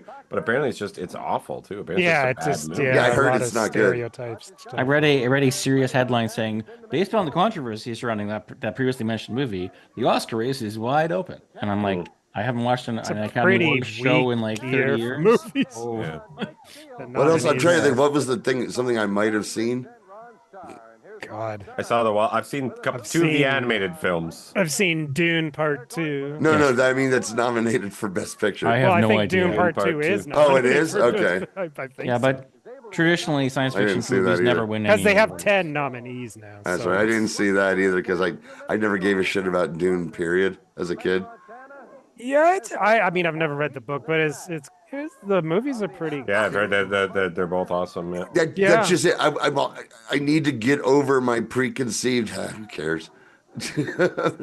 I mean, it's two super long movies. The book but- is the book was and is extremely influential. It's a flawed masterpiece if you like science fiction. I'll tell you what I did read: the National Lampoon spoof paperback, Goon. It was DOON, and the worms were pretzels, and the sand was like cheese and shit. It was very funny. It was by the same people who brought you Board of the Rings. From Which National- I have it on my shelf over there. Yes, that was their original spoof. Yeah, it was their most popular. Pre-National Lampoon, pre-Harvard Lampoon, or maybe going at the same time as Harvard. And now we've got a tag, and this time Lenny Montana is going to come in. Lenny Montana. And they've been waiting for him. Lenny, Lenny. Lenny Montana. Lenny Montana Oh, see, is. there's a second side to the. I know. Yeah, we saw the L. Yeah, we call it the boomerang. Yeah, in right, that's what Halifax. you're talking. That's when I was in the kitchen. I guess. Okay, Lenny Montana sounds like the main character of a sitcom about like a fat Costello-like character raised in the Bronx who now has a sheriff in a western town. Maybe then this is an episode right now. He's got to wrestle a match. To nab a wrestling thief. episode. They're going to do some double teaming of their own. There's a Cuban assassin there, Chief. I can't go undercover. We have he and Ronnie Rich. Yeah, this is. I'm pretty sure that's Ron Ritchie, who was the first Ronnie People's Rich is- champion in wrestling. Oh, so he's Ronnie Rich here, and he goes, "I know what I'm going to do to be a Yeah. star." Ron Ritchie. It's like It's a Black real Francis, Brian Frank Danielson, Black. Daniel Bryan Yeah, situation. that too. Exactly. It's just Stu is the original. I'm hanging on to that name. And $1 million behind Ron Ritchie.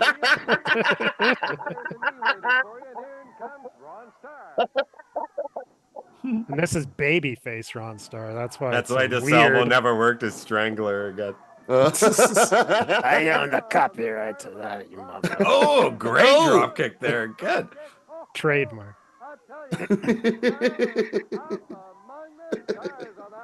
Real prick about that. How he made his money in his golden That's years. we learned later. That's what Vince got the idea. Just to hang on to these names. Flying high, Ron Starr and Ron Rich against Lenny Montana and Mike Steele and No Class Bobby Bass is here. No class, Bobby Bass. That's an all-time great wrestling name, man. It's really great. Oh, And the hair, the look to match, My and the cane, and a shillelagh. It looks like it does. Yeah. This cane is made out of a bull's penis. solid oak. It's solid oak. Solid oak. Plus, he looks like he's wearing like a Christmas icicle on it down his suit. like Christmas icicle. You know the old kind of style. A Christmas decoration? icicle. Kelly, those are the most magical kind. Yeah. That's a sex thing, right, Sean? The Christmas icicle. You got to pay, dude. You got to pay extra for the Christmas icicle. Well, you know, happy It's endings. only available happy in endings December. Happy endings cost a little extra, you know. Like, Kelly, I don't know if you ever noticed, but my brother pointed it out to me last time we were in Calgary. When you're driving around McLeod Trail, you'll see so many sketchy massage parlors that you can just kind of identify. I guess in Calgary, there's a ton of them. Dude, they're everywhere out here. Yeah. Everywhere out like, here. My brother pointed out, and ever since then, our friend Ted McCoy will tell me, dude, he's like, who uses these things? And I'm like, yeah, I think a lot of our parents' contemporaries. Yeah. Well, McLeod Trail is Yuki in today? McLeod Trail's Once you know what they are, but here's the thing, I'm on the road every day, all the time. So you need that sweet release. So I mean, you know, of course, you know. I mean, at the end of a long day, I go. You know what? But at this point in my life, I go for. I want the massage. You know. Yeah. dude, like, look. No tugging, just the rubbing. No, Rub no tug, yes. Rub no tug. Because I mean, hey, come on, dude. You think I'm gonna waste a blue chew on that? Wearing Jesus a t-shirt. Christ. Come Wearing on. a t-shirt. I that just want a says, cheap massage. I just want a cheap massage. I want a cheap massage from a middle-aged Asian woman. There we go. But the massages usually suck, though. Speaking of sweet, we have got Sweet Daddy Siki on deck. I bet you he gives a sweet massage. He doesn't charge extra for a happy ending. Wow, Well, man. he can, and now he's Still decomposing. looking pretty good. so- At this Yeah, He looking looks like good. a star. Yeah, looking like significantly more like a star But- than anybody else we've seen. But Kelly, real good. What I was gonna say was driving around as much as I do, and once you know what they are, you see them in some strange places that you wouldn't think they'd be. You're like, well, this is not a Yeah, sleazy part of I town. know. What I the know. fuck is this? It's just kind of nope. It's just because it just kind of blends in. It's like right next to Yeah, a it's really weird. Subway or It's, some it's a shit. strip. It's a strip mall. It's a strip mall thing. Yeah. I was gonna say, yeah. I mean, that's where I'd assume they would be. Okay. I'll tell you what. What I have used is I've got like in the mall. All In right, the we're mall about where to you get a can- confession about Yeah, how many exactly. Talking how how many- you like Hold on. shiatsu? I'm getting there. I'm getting there. Okay. You know, in the mall, you know, where You're edging. You're edging. That's what you're calling it. yeah, you know, you lean in the chair while it's usually a dude just, through your shirt kind of works the knots out for By fucking, request. 20 minutes and shit. I got kicked out of those because I started jerking off during it. I'm like, oh, what? This isn't allowed in the middle of the mall? It wasn't the mall. It was actually the Did airport. it took 20 minutes to did Right it, next to Tony? a Claire's. Kids getting their ears pierced. You Right know what? next You know to what? you, Look, moaning. I was trying. Look, I was trying to just cover it up. It actually was at the airport in Vancouver when I was leaving. I got one of those chair massages. That's what they call a happy ending, a happy farewell. We call it. Yeah, well, no, I'm not allowed back in the country. This is why I need you. Okay, It was in on the America, when you were leaving. yeah, in America, dude, I had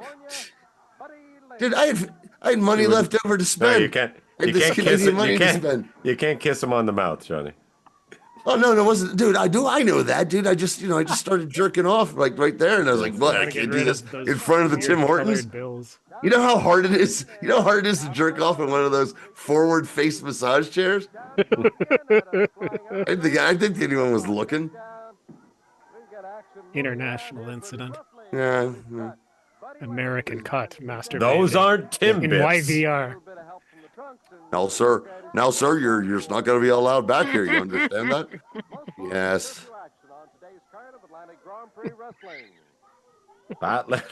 That little mushroom head of yours is not welcome.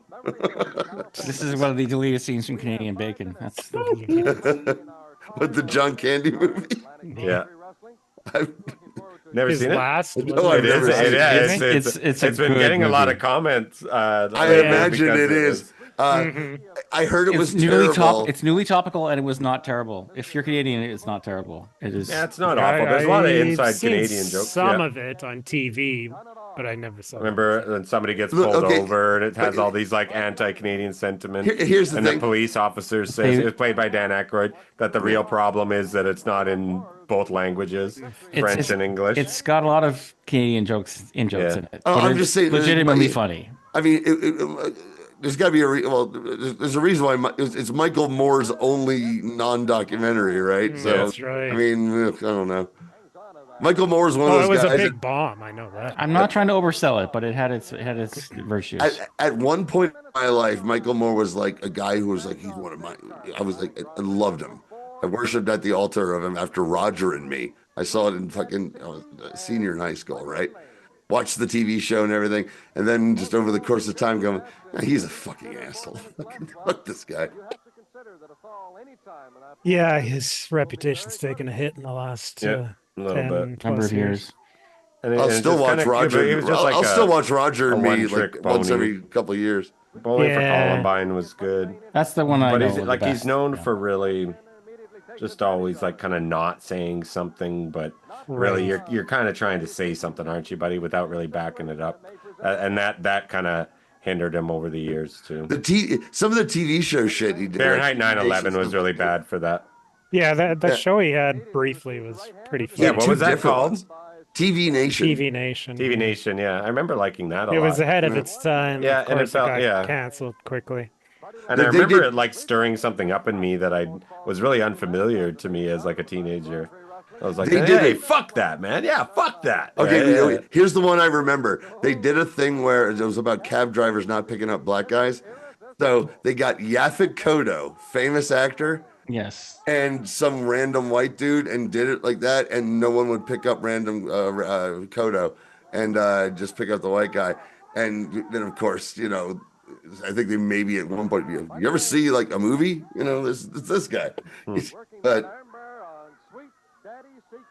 yeah, Cotto was. I read his book. The one of it was like fucking like loser white men or some shit like that. I read that on vacation.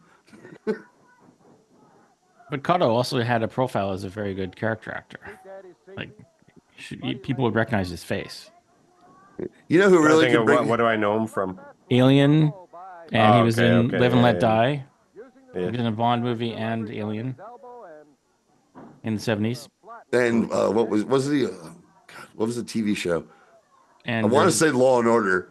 Was he a Law and Order guy? No, he was not a Law and Order guy. Boom, boom, boom, boom, boom, boom.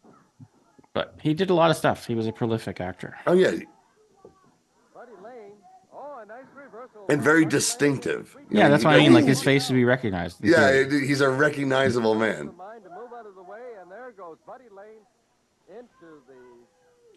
As is Sweet Daddy Siki, who looks fucking great. Still in pretty good shape. Shoulder here. breaker. Just like he was in. Yeah, just like on Poop. Bob Poop.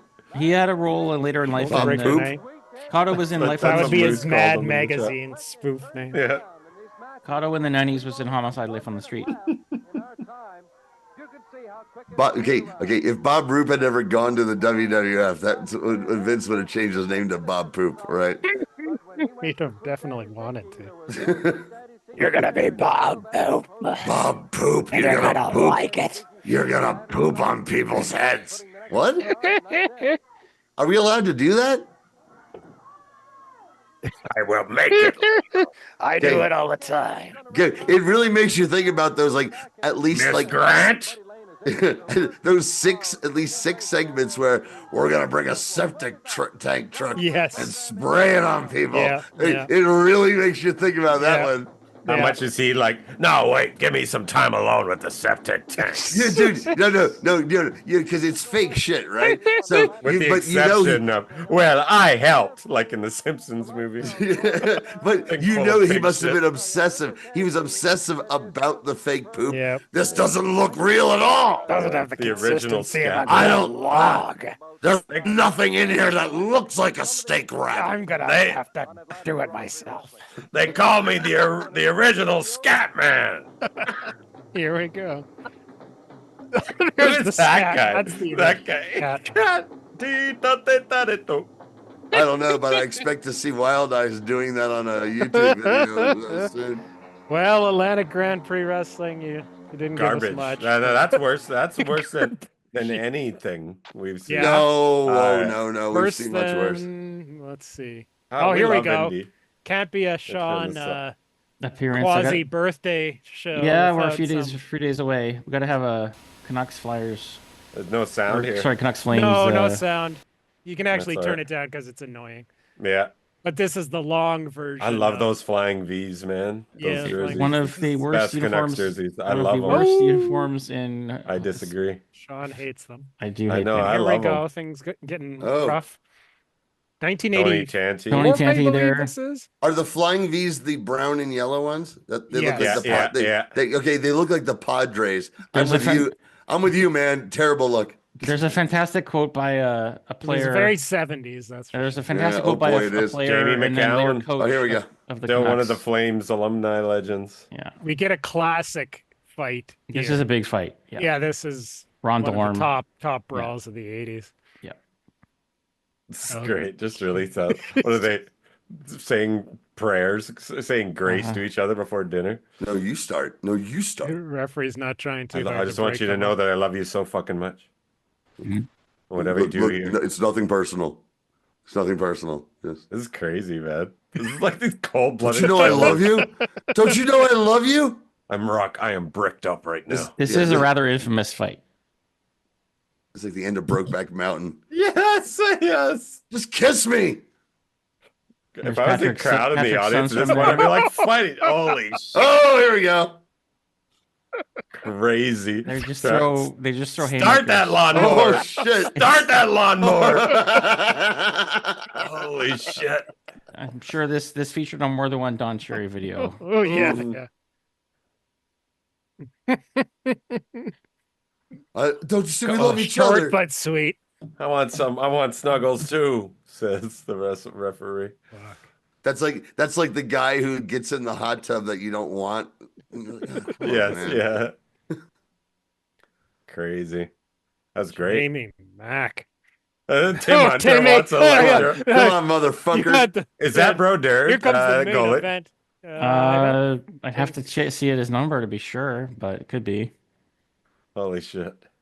But yeah, Hunter still wanted Number to go. 19 for the Flames. Johnny was one of the top goons in the league. At the Yeah. Tim Later played Hunter. for the You can Canucks. see, you can look at that nose, just like it's broken a A thousand million times. times. And Tiger Williams was on the Canucks at this point. Yeah, I'm one of the surprised most he's penalized players Stay ever. tuned, Kelly. I had one last minute addition to our playlist tonight. Oh, good. Tiger Williams. He had to be around here somewhere. Or was he maybe not on the Canucks? He went to and from the Leafs to the Canucks to Oh Who was man, he on at the end? it's like their student Detroit, council he was with members. the Red Detroit at the end. Yeah. Yeah. Timmy Hunter, another member of Flames alumni, still shows up a lot. Oh, that's cool. Yeah, remember they the had him 89 team? Yeah, he was a long assistant time captain for of the just being 89 a team. goon. Yeah. Yeah, he has one of the best noses in hockey history. What is he Remember thinking? when he had his leg broken? It wasn't in a. In a fight? It was a bench clearing brawl, and I think he got Jesus. targeted, and he was on the ice. He just Screaming with his leg? Yeah. Crazy. Great camera pan up to the 5-2 score at the Pacific Was it, Coliseum. who was the for the Flames? Just down Canucks the were- road Canucks from were me. winning. Current Canucks were up 5-2. I've seen more than a few hockey games at the Coliseum. Yeah, no, this Harold is- Snap. This is with the audio. This part. This is from the news. There's Tony Tiny. Mm. Oh, we're getting a replay. I wonder who which sportscast this is. Jeez. Look, the hell They was speed it up. They speed it up like a fucking Yeah. Laurel and Hardy. Benny Hill. Yeah. I don't know if it's sped up. This was They did. No, They no, did. I know. They They really did for threw a them. split second. I don't think high so. No, I don't octane think so. hockey fight. There's Timmy Hunter really tried. Lanny McDowell. McDonald. Lanny McDonald. Okay. I These guys want just- Lanny McDonald. Hey, that's a pretty good fight. All right, here we go. The return of our buddy Oh. Gary Howitt. Gary Oh Howitt. wow! This is a 70s. year before my Against first Tiger ever hockey Williams. games. Wow, heavyweight. Look at pushing the ref out of the way. Gary Howitt is a lunatic. Gary Howitt is a lunatic. Yeah, this is a year before I went to my first hockey game at Maple Leaf Gardens. He's not done by damn sight. Hockeyfights.com. Yep. Ogilvy. No names on the back of the Leafs jerseys. Not at this time, because Harold Ballard had an opinion. But that I too think that might have expensive just for. been a tease. Yeah, I just wanted to get Gary Howitt back, and I didn't even watch this fight. I just saw that. Yeah. Don't worry, you guys. We haven't forgotten about Gary Howitt. My inbox has been flooded. I'm sure it asking has. for more Gary Howitt I'm after sure that. it has. So Forgotten goon. Dude, do you know how many basements are flooded right now from our fine YouTube watchers? Flooded basements seeing Gary Howitt. Yeah. Because this the show, hockey fights do that. If this show does anything, it just attracts the chicks. It's a real panty dropper. It's, All right. they're Ray creaming their Stevens? pennies. Okay. All right. So Kelly and I were talking about this the other day, or texting about it. This is some Ray Stevens from '77. Yeah, San Francisco. Back San to where Francisco. we were with Kevin Sullivan, Bob Roop stuff. Right. I mean, the quality is what it is. It's from the Roy Lucier collection. Yeah. He The puts Roy up a lot of Lucier good collection. It's being shown at the museum down the street. Somewhere in California. Yep. Yeah, in California. Because you always hear there's a weird Smark fan thing because all the wrestlers who watched him and were influenced by him were like, man, you should have seen, Ray Stevens. But based on the footage we have, like, most of like the Smark head communities are just like, I don't see what the big fucking deal is. So it's because the it's earlier late the better, career. right? Yeah. I mean, Kelly was the '60s, and there's just nothing. Yeah, and here's what I think. Here's what I think, and it might be because of this. This is the same community that watches like Shawn Michaels wrestle and be like, fuck that guy, whether or not it still has to do because they're still holding a grudge because he was an asshole for a few years, in '96 and '97. But it's that style. He's the one that popularized that kind of style. Yeah. The wild selling, the flips over the flare, the flip right. over So the ropes, within the business, flare, right, you have all the wrestlers, people who even hate him, like, I fucking hated Shawn, I still fucking hate him, but he was the best wrestler I've ever seen in my life. The same shit they said about Stevens. So maybe it doesn't matter how early we see it. A lot of the modern guys who are so-called tastemakers, don't like that. Or they're like, he's overrated because he was that of that generation. I will say that there was one. I'm typing this all up on my new laptop for my new blog. Are blogs a thing?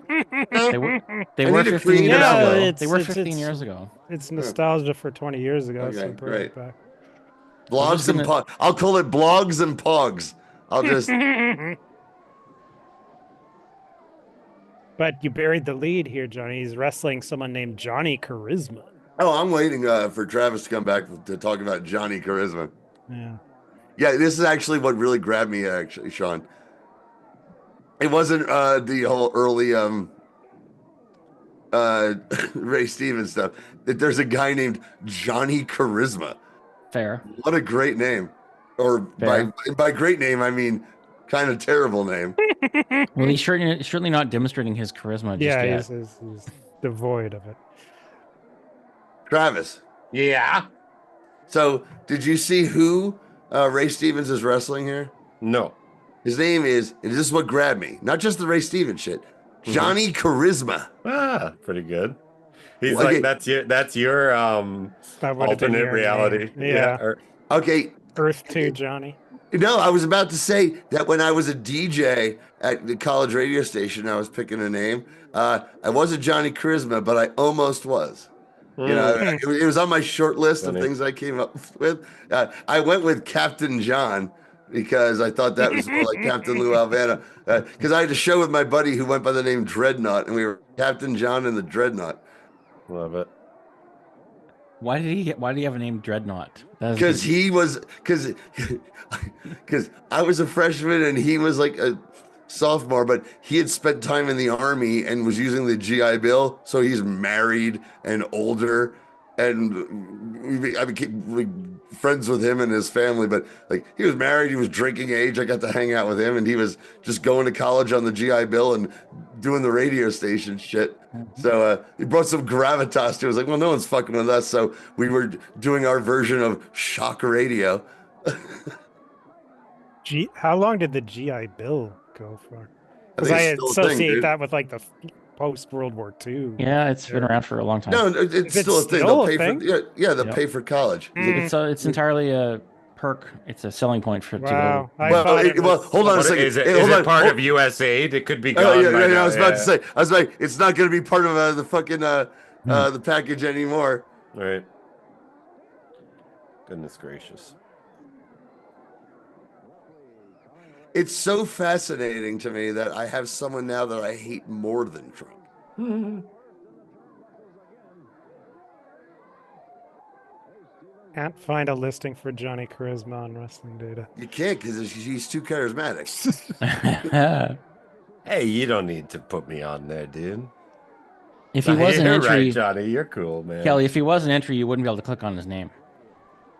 Yeah. Johnny Charisma does come up on Google as who is this? There has to be a lounge singer named Johnny Oh, he's from Charisma the at a some point. Batman video game. That's going to be the last 20 years of your life, Johnny. You're going to be in some lounge singing loungy Jerry Garcia tunes. No, I've already got my stage, be it for just being a guy leading a karaoke show tune. You're going to be a septuagenarian lounge singer? A septuagenarian lounge singer, or be it, just any sort of performance, professional wrestling. I'm going to pitch this to that fucking Vince Russo, who runs that shit out here that somehow still survives, because I've got a great name. Captain Jackie Merritt Jr. Is there Russo is involved with some outfit out of Colorado? Yeah. Mm-hmm. Oh yes, has been for a long time. For a while, it's our never-ending bad indie out here that I used to go to shows because it was wrestling and they would run shows here in town.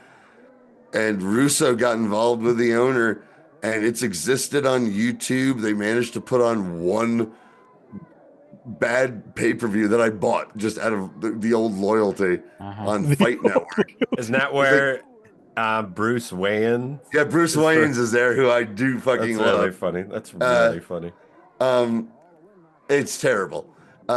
It's worse than it was when I was going to it. When I was going to it, it was family friendly, and that's not something I would associate with Vince Russo, family friendly. Well, he wasn't involved with it when I continue. Yes, okay. It was family friendly, and there was some young talent in there that were kind of good, and they accentuated just normal wrestling because the guys behind it had spent a little time in like FCW, and just it didn't work out. But they were tall, big, kind of muscular, no steroids, but big dudes who wrestled a very, like I would call, normal style of wrestling. This wasn't high spot indie shit. This was drop down headlock. Yeah, traditional. Guys, boom, traditional wrestling. And it was crazy too, because I'd already been to Ring of Honor and all that shit and saw amazing shit. But I was like, these are some big motherfuckers who know how to fucking like work like a WWF opening show at the Spectrum in 1984 match. I was like, okay, this ain't bad. There was a guy named Sammy Six Guns Jr. who I fucking I like that. loved. I like that. Yeah, it was kind of a Native American / cowboy gimmick. Six Gun Justice, of course. SCTV. Remember that? Of course I do. Yeah. I love that so much. That's my favorite running. They didn't do a lot of like week to week stuff on SCTV, but when they would do that was in the later seasons. That Six Gun Justice is so funny, man. I think overall SCTV is my all-time favorite sketch show. Yeah, like it's. I remember like they kept doing this gag where like it was because it was old footage, it would cut out, and the guy doing the introduction from whatever the kids show it was called that had that like snappy thing.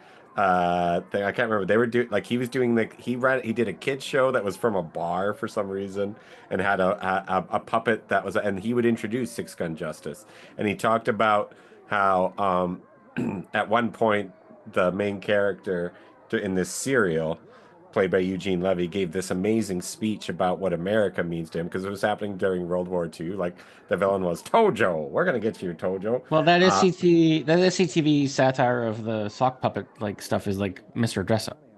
Yeah. Oh, totally. But I'm trying to remember. Anyways, I can't remember what the lead-in show was called. But he gives this amazing speech and it brought everyone.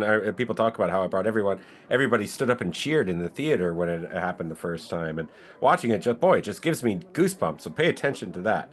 And as I said, there's been lots of like audio or like tape being cut, and like you'll see stuff being snipped out and stuff. And he's like, "Well, let me tell you." So it gets to that big scene. He's like, "Let me tell you something, Tojo, about America and what I love about it." And it cuts. It's like, and that's what I love about America. Like it cuts out the entire speech that he had just built up this time too. It's absolutely hilarious. Such an awesome payoff. And Martin Short as the playing Cheap Laughs. Oh, this is business picking up suddenly. Another low ring. Mm-hmm. Yep. I was gonna say earlier, Kelly, we watched a Pat Patterson and Ray Stevens studio tag around this time. It was pretty okay. But again, it was only a couple minutes long. This was a feature of San Hilarious. Francisco wrestling for years. It was what Miss Wrestling. I think she was really funny. Lonnie Anderson? Yeah, there's something like that. Oh, Adrienne Barbeau was Stand one of there the and Miss Wrestlings when she was young. Really? Yeah. Before she went on and had film. And then there's Maud. And then there's and Maud. the original Swamp Thing movie, which Yep. I most know her. Later on, she did an episode of Babylon 5 in the 90s. Yes, quite a few. You things. Babylon 5 nerds. I am a Babylon 5 nerd. Whittaker's a big Babylon 5. Unapologetically so. This Yeah, must yeah. be I'm totally Had this kidding. conversation. I just remember when Babylon 5 and Deep Space Nine both kind of came out around the same time, and it was all like, oh, both take place at space stations. Who's ripping people? Oh, and I was like, I've watched both. I'm like, the only thing they have in common is space stations. Don't Well, worry. I mean, it's behind the scenes. I mean, it's well known that Straczynski pitched that his show concept to Paramount, and they said no, we're developing our own show, and then he went off and did on independent network did his show. Is that streaming anywhere now, Sean? Babylon 5, yeah. Well, Yeah. I think you could buy it on Apple TV if you want the remastered version. I'm not here to buy. I'm asking to stream it. But as far as actual streaming, je ne sais sailing the seas of piracy. But I mean, you could ask me, and I will lend you the original DVDs. Okay. Do they have audio commentaries on every episode? They have several. Look, the dude, Sean, he doesn't really give a shit. He wants to hear the hot takes from Bruce Boxleitner. There are audio commentaries on this in the box set. It's Straczynski, man. J. Michael Straczynski. Including Straczynski, who I met at Gen Con 25 years ago. Got me way back into comics in the early JMS aughts has there. written some What did good he? comics. Because I think I read some of his stuff. Did he ever run on Spider-Man that He I did. liked? He Spider-Man, did. yeah, he did the around 9/11. He did like the Brave very New World. Oh famous yeah, that one. 9/11 issue that I fucking. Okay. I loved that run. Yeah, I loved that run. It got way.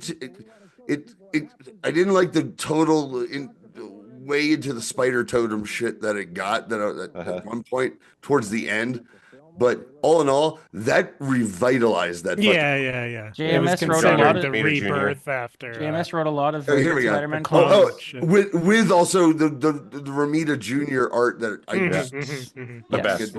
My favorite Spider-Man artist. All right, here we go. Main event tonight. Yeah, Manami Toyota and Sean requested this wrestler a long time ago, Mariko Yoshida. Yes, she's excellent too. Has the real doll arrived yet, Sean? It's I think it might be stuck, and I might have to pay some extra tariffs. Who knows? Yeah. Sorry about that. Because we're in a trade war with Japan too. Yeah. No, they make those. Dude, we make those. Like, we're in a. Whoa. We gotta put a tariff. We gotta put that. No more. Buy American size sex dolls.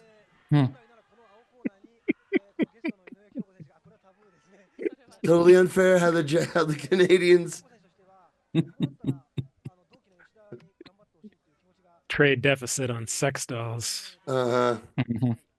She's a very young. Yes. I don't know too much about her. Yeah, but she was she's- only 22. Yeah. And who is this again? I'm sorry. Manami Toyota on the right. Yeah, Manami Toyota's Okay. the long black hair. We've seen her several times. Right, and who's Maybe the greatest female Mariko wrestler of all Yoshida. time. Wow. Yeah, one of them. Yeah. This So is I missed 1992. it. Who's in the blue? Mariko Yoshida is Okay. her opponent, who goes Drop kicks on of plenty to be. tonight. She goes on to be excellent. She has an Yeah, I excellent mean career. she's pretty good here too, but she Yeah. becomes like a more of like a shoot style wrestler Yes. later. Yeah. And she ends up with like a spider gimmick, Yes, and her a notable costume. attire is Yeah. spider based. Speaking of- because we were speaking of We're Spider-Man, speaking of Spider-Man, yeah. but she's not wearing it now. It's too bad. No, It would have no, been she's perfect. younger in her career. Yeah. Yeah, she shoots the poison mist out of her ass. Oh, Uh-huh. like a spider. Yeah. Yes. It's a Vince. Can we make that happen?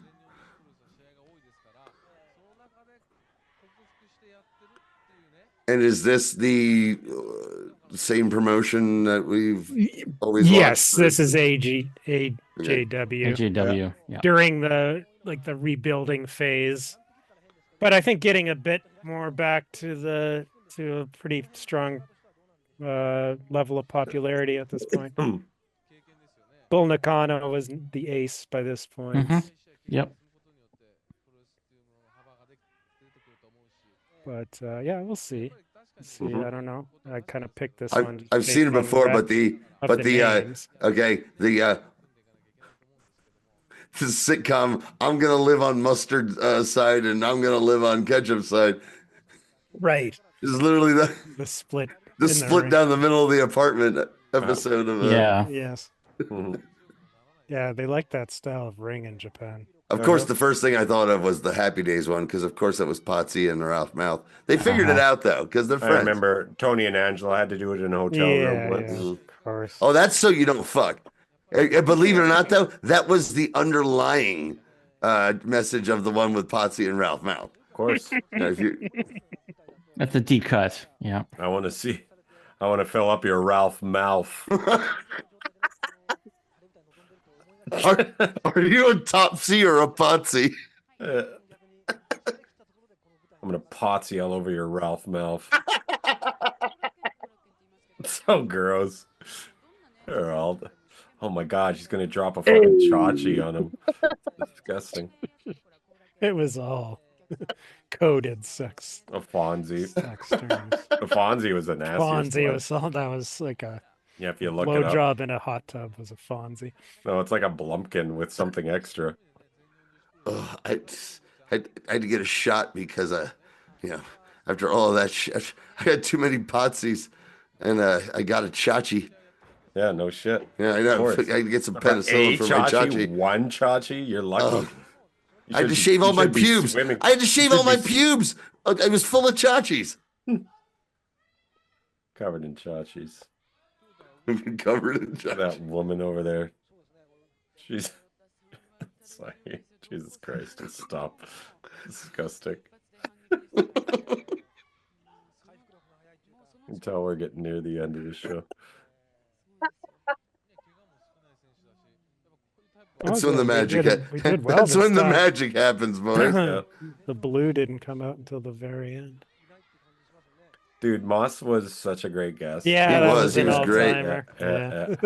You know what I didn't mention at the time, but I went back and watched a little bit. The way he sits in a chair and frames himself in there is like a goddamn movie star, or like Noel Coward. Yeah. You just want to cite the greatest playwrights, Johnny. Yes. He was amazing. So much fun. So funny. I'm feeling I have my inferiority complex is kicking in. Yeah. We feel that heat in the back of your neck. Sean, you got to step up your fucking game. Exactly. He doesn't have a team nickname yet, but it's not far away. Fuck yeah. Well, the in-ring quality is ratcheted up as the night has gone along. Yeah, Manami Toyota has so many nasty bumps to the outside that it's amazing that she's reckless. Yeah.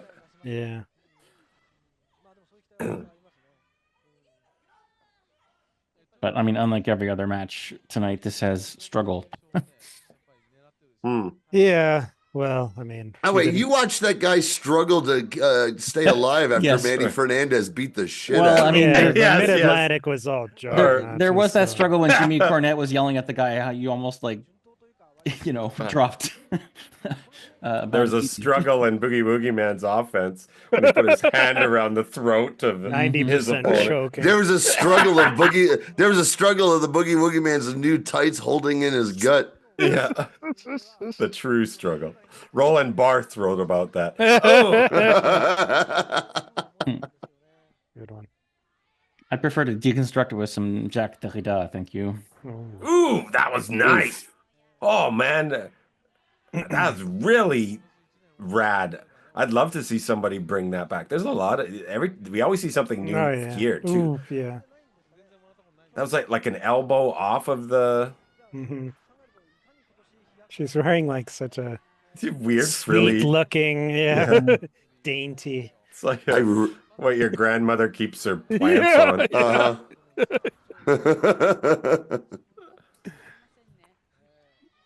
She's a tiger, though. Tigress. I hate that fucking mat, man. That's not good. It stinks. It's not the best. But what I'm also noticing is like, because I'm obsessed with it, this has, I know they're lighter, but this ring has no give, right? Yeah. It looks like it is concrete. Yeah. No shit. Probably was.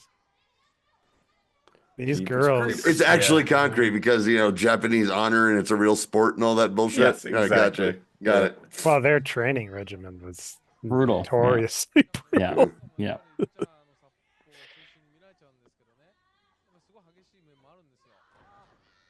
These Wow. were Yeah. tough women. Painkillers are us. Ooh.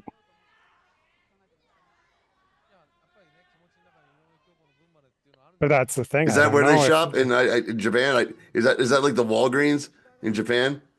Painkillers are us. I mean, drugs are in general are so frowned upon in Japanese culture. Right. I don't know if that was really an option. Infamously hard to get cannabis and I mean, pharmaceuticals, though, I would imagine, I don't know. I've never heard any stories. Like, I mean, that's the thing. They didn't need to take drugs there for the pain because No, they matter swim- because of the honor of performing when it's a real sport, man. Well, they get this. They do swim in alcohol if they want to. Well, yeah. And they smoke like 3 packs a day. It's those jackets Right. at Ribera. Those jackets at Ribera have healing I'm thinking about like qualities. Hideo Kojima, always smoking cigarettes, but always trying to find. Misawa was a 5-pack a day guy, and he wrestled matches. Okay, so hold on. Is Kojima? Because when I mentioned that I was watching, I watched a little bit of MLW, and I will watch it. I think Kojima's the champion. Hideo Kojima is a video game designer. It's a different. Oh, okay. No, that's the guy I'm talking about. It's the champion right now is a Japanese guy whose name I know. Sounds like Kojima, and I'm like, he looks like he's 59 years old. Also, Suzuki is there too. Right. Minoru Suzuki. I turned on. He's part of a faction there, and I'm like, oh, great. I know he used to be great. Now I'm just like, hey, look, it's an old man. Murder Great. grandpa. Murder grandpa. Yeah. So you guys have been watching a fair amount of Toyota over the last few shows, or not? Yeah, well, a lot of different. A lot of different Joshi workers. Yeah. No, I know. I've watched a fair bit of them, but. Oh no, we totally have. It's been pants off, sweatpants snapped. Time on Mystery Titans Theater. I'm just wondering how many Toyota matches have cropped up. That's all. At least 4 one or against 5. Yokota, one against Nakano. Mm-hmm. The big highlight ones, yeah. Yeah, not necessarily. The young Yeah. Toyota. Like Man. this may be one of the more recent. Oh man, those drop kicks are It's so picking up. awesome. So crazy. That's so one. violent. Just like no off switch. No, they're going a mile a Now minute. we're gonna now. get well when she gets going. Yeah. Jesus. And those back bumps are so bad. Yeah. Ugh. Okay, the guy I was talking people about talk is about Mercedes Monet being reckless. I think she's very much inspired by and she's still pointing the toes. I don't know if all the shoulders little are things. yeah. Bridging up. The problem is, and I'm sorry, these women were amazing, and Mercedes Sasha, she's all right. Really? She's one of my favorites. She ain't great. I've always liked her a lot. It's her running NXT. I liked her for I liked her for a thought little she bit, was but like, I've seen. Holy shit! Jesus Christ! Yeah. I agree with the general premise that she was excellent in NXT, but not like NXT, not an all-timer. And that also, match she had with Becky Lynch in NXT was an all. It's amazing. Yeah, that is an amazing. yeah, I like the stuff And with then Bailey. the Bailey stuff. Yeah. Yep, I agree. But I'm like, yeah. She doesn't rank in like the top 20 female But wrestlers. for me, she suffers from a lot from. I was like, yeah, I don't know if I buy you as actual physical threat. It's a little too much to for me. Well, to yeah. suspend disbelief here. She's quite Sorry. life. The guy I'm talking about in MLW is Satoshi Kohima. Does that ring any bells? No. No. Okay. Yeah. Love those Holy cow. reckless moonsaults. Yeah. Oh. Well, she Jesus almost did a Christ. 480. Yeah.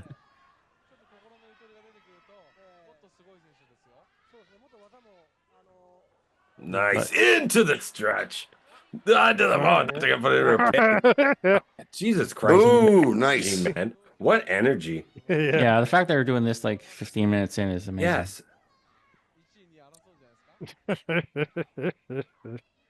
That is it.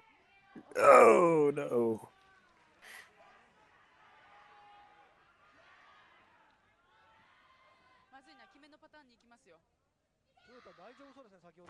Go, go, go.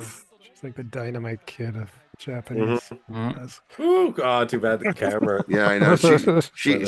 She also used to give dogs drugs. Right. She also had her teeth knocked out by by one of the Rougeaus, by Jacques Rougeau. Yeah, was there one of Rougeau brother involved? sisters. Yeah. No, it was Jacques Rougeau. It was Jacques Rougeau. There we Oh, go. oh shit! Fuck yeah! God damn, that looked reckless. Jesus Christ! They're always. That's what I love I'm about telling you, her. she always impressed me every match I've But seen. and for her. she, well, yeah, she has I mean, a few Sabu moments. I sort of was like, oh, reckless in the wrong way. She like she almost broke her fucking neck. Amazing. It's still not over. I would have said that should have been a 3 count. I mean, now we're into the move escalation. Yeah. Era. Yeah. This is where it loses me a bit. Yeah. Oh. Straight jacket. Oh. No, she's had fight. I get the whole baby face fire fucking thing. It depends on how they stick the landing. If the finish makes sense, then it's fine. Yeah. Yeah, but I mean, the amount of work that's going on in the ring is pretty impressive. Right. And outside the ring. I mean, obviously, Toyota's going to win. Well, you see, because they're lighter than men, the moves don't hurt as much. See, that's there you go. wrestling logic, boys. Uh-huh.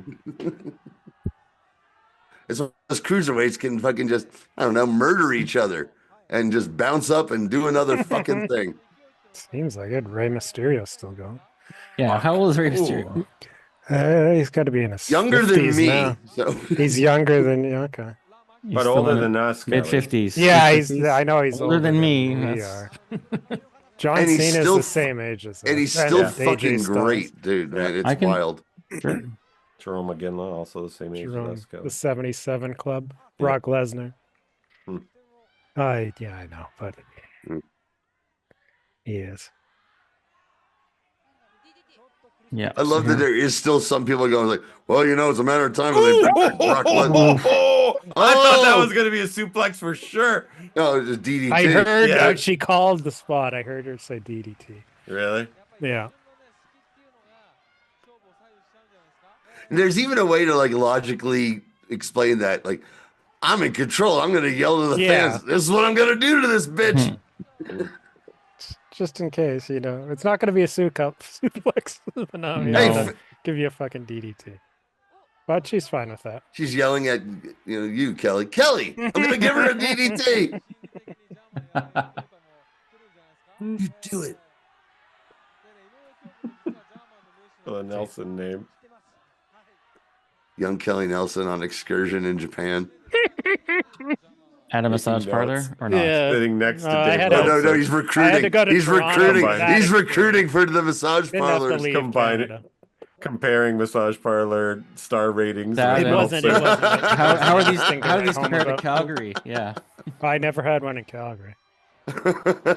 I don't know. There probably was back then, but I'm sure there was. no. Our old friend from high school, Kevin, we went to a massage parlor. Really? Mm-hmm. Crazy. It was a birthday present. That's a great friend. 21. 1998. That's funny. How long was Kevin still in? He was living, his parents were living in Mississauga. And they But were he all came living back? together. Paul was there too. Oh, that was Whoa. Ooh. They had the whole basement to themselves. Paul and Kevin. in '98. Hey. Yeah. I Still think for there? quite a few Ooh. years after too, from what I remember talking to him. Ooh. Jesus You would think at Christ. some point that should knock somebody out, but no. These drop kicks, one after another. Fuck yeah. I love Yeah. that she keeps going back to it. Why not?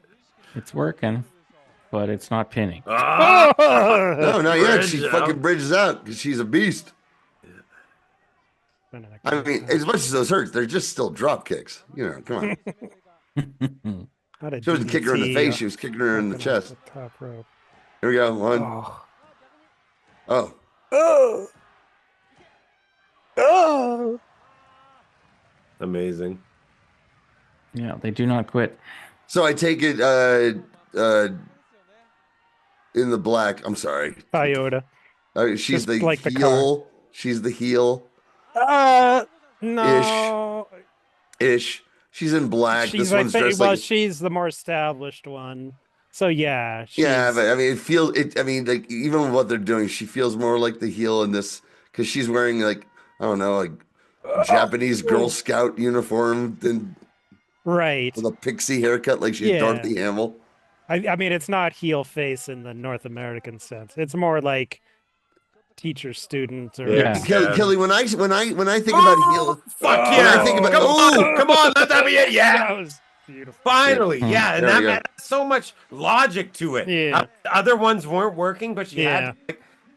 you had to pull out something that would murder somebody. No, that would like tie her arms up in the back and stuff. Mhm. That was so Yeah. cool. Yeah, the It's one not that exactly couldn't- Tiger Driver 91, but it made a lot of sense. Yeah. Kelly, when I think about Ask heel her. baby face, it doesn't matter what country. I see it all as one world. Oh, brother. I don't see color. I don't see color when it comes to heels and baby faces. No, like the mentor No, student no. relationship. I've gone From what I colorblind. It's my understand- diabetes. Yeah, My okay. diabetes is getting really bad. It's all diabetes. It's got nothing to do with your beliefs. Actually, a stark raving racist. But you are colorblind, so Okay. you don't know who Good it night, is. everybody. My favorite. Favorite. Hey, Greg T. Mr. Nelson. Greg T. Yeah. Nelson. Greg He T. was on the Nelson. show tonight? He was on the show tonight? No, our guest was Sean Whittaker. Thanks, Sean. Yeah, thanks, Sean. The Outlaws returned. Hey, hey, everyone, be sure to subscribe to the Patreon. Subscribe onto the YouTube channel. Give us comments. Say whatever you like. Say we suck. Just give us some feedback. I need this sweet, sweet We got some fucking 70s WWF coming up and some more on the stuff Patreon. from some more Awesome. stuff from the Land of the Rising Sun as well. Nice. Fantastic. God bless Loving you, memory. Frank Bonner. Hey, Thanks. Frank Bonner.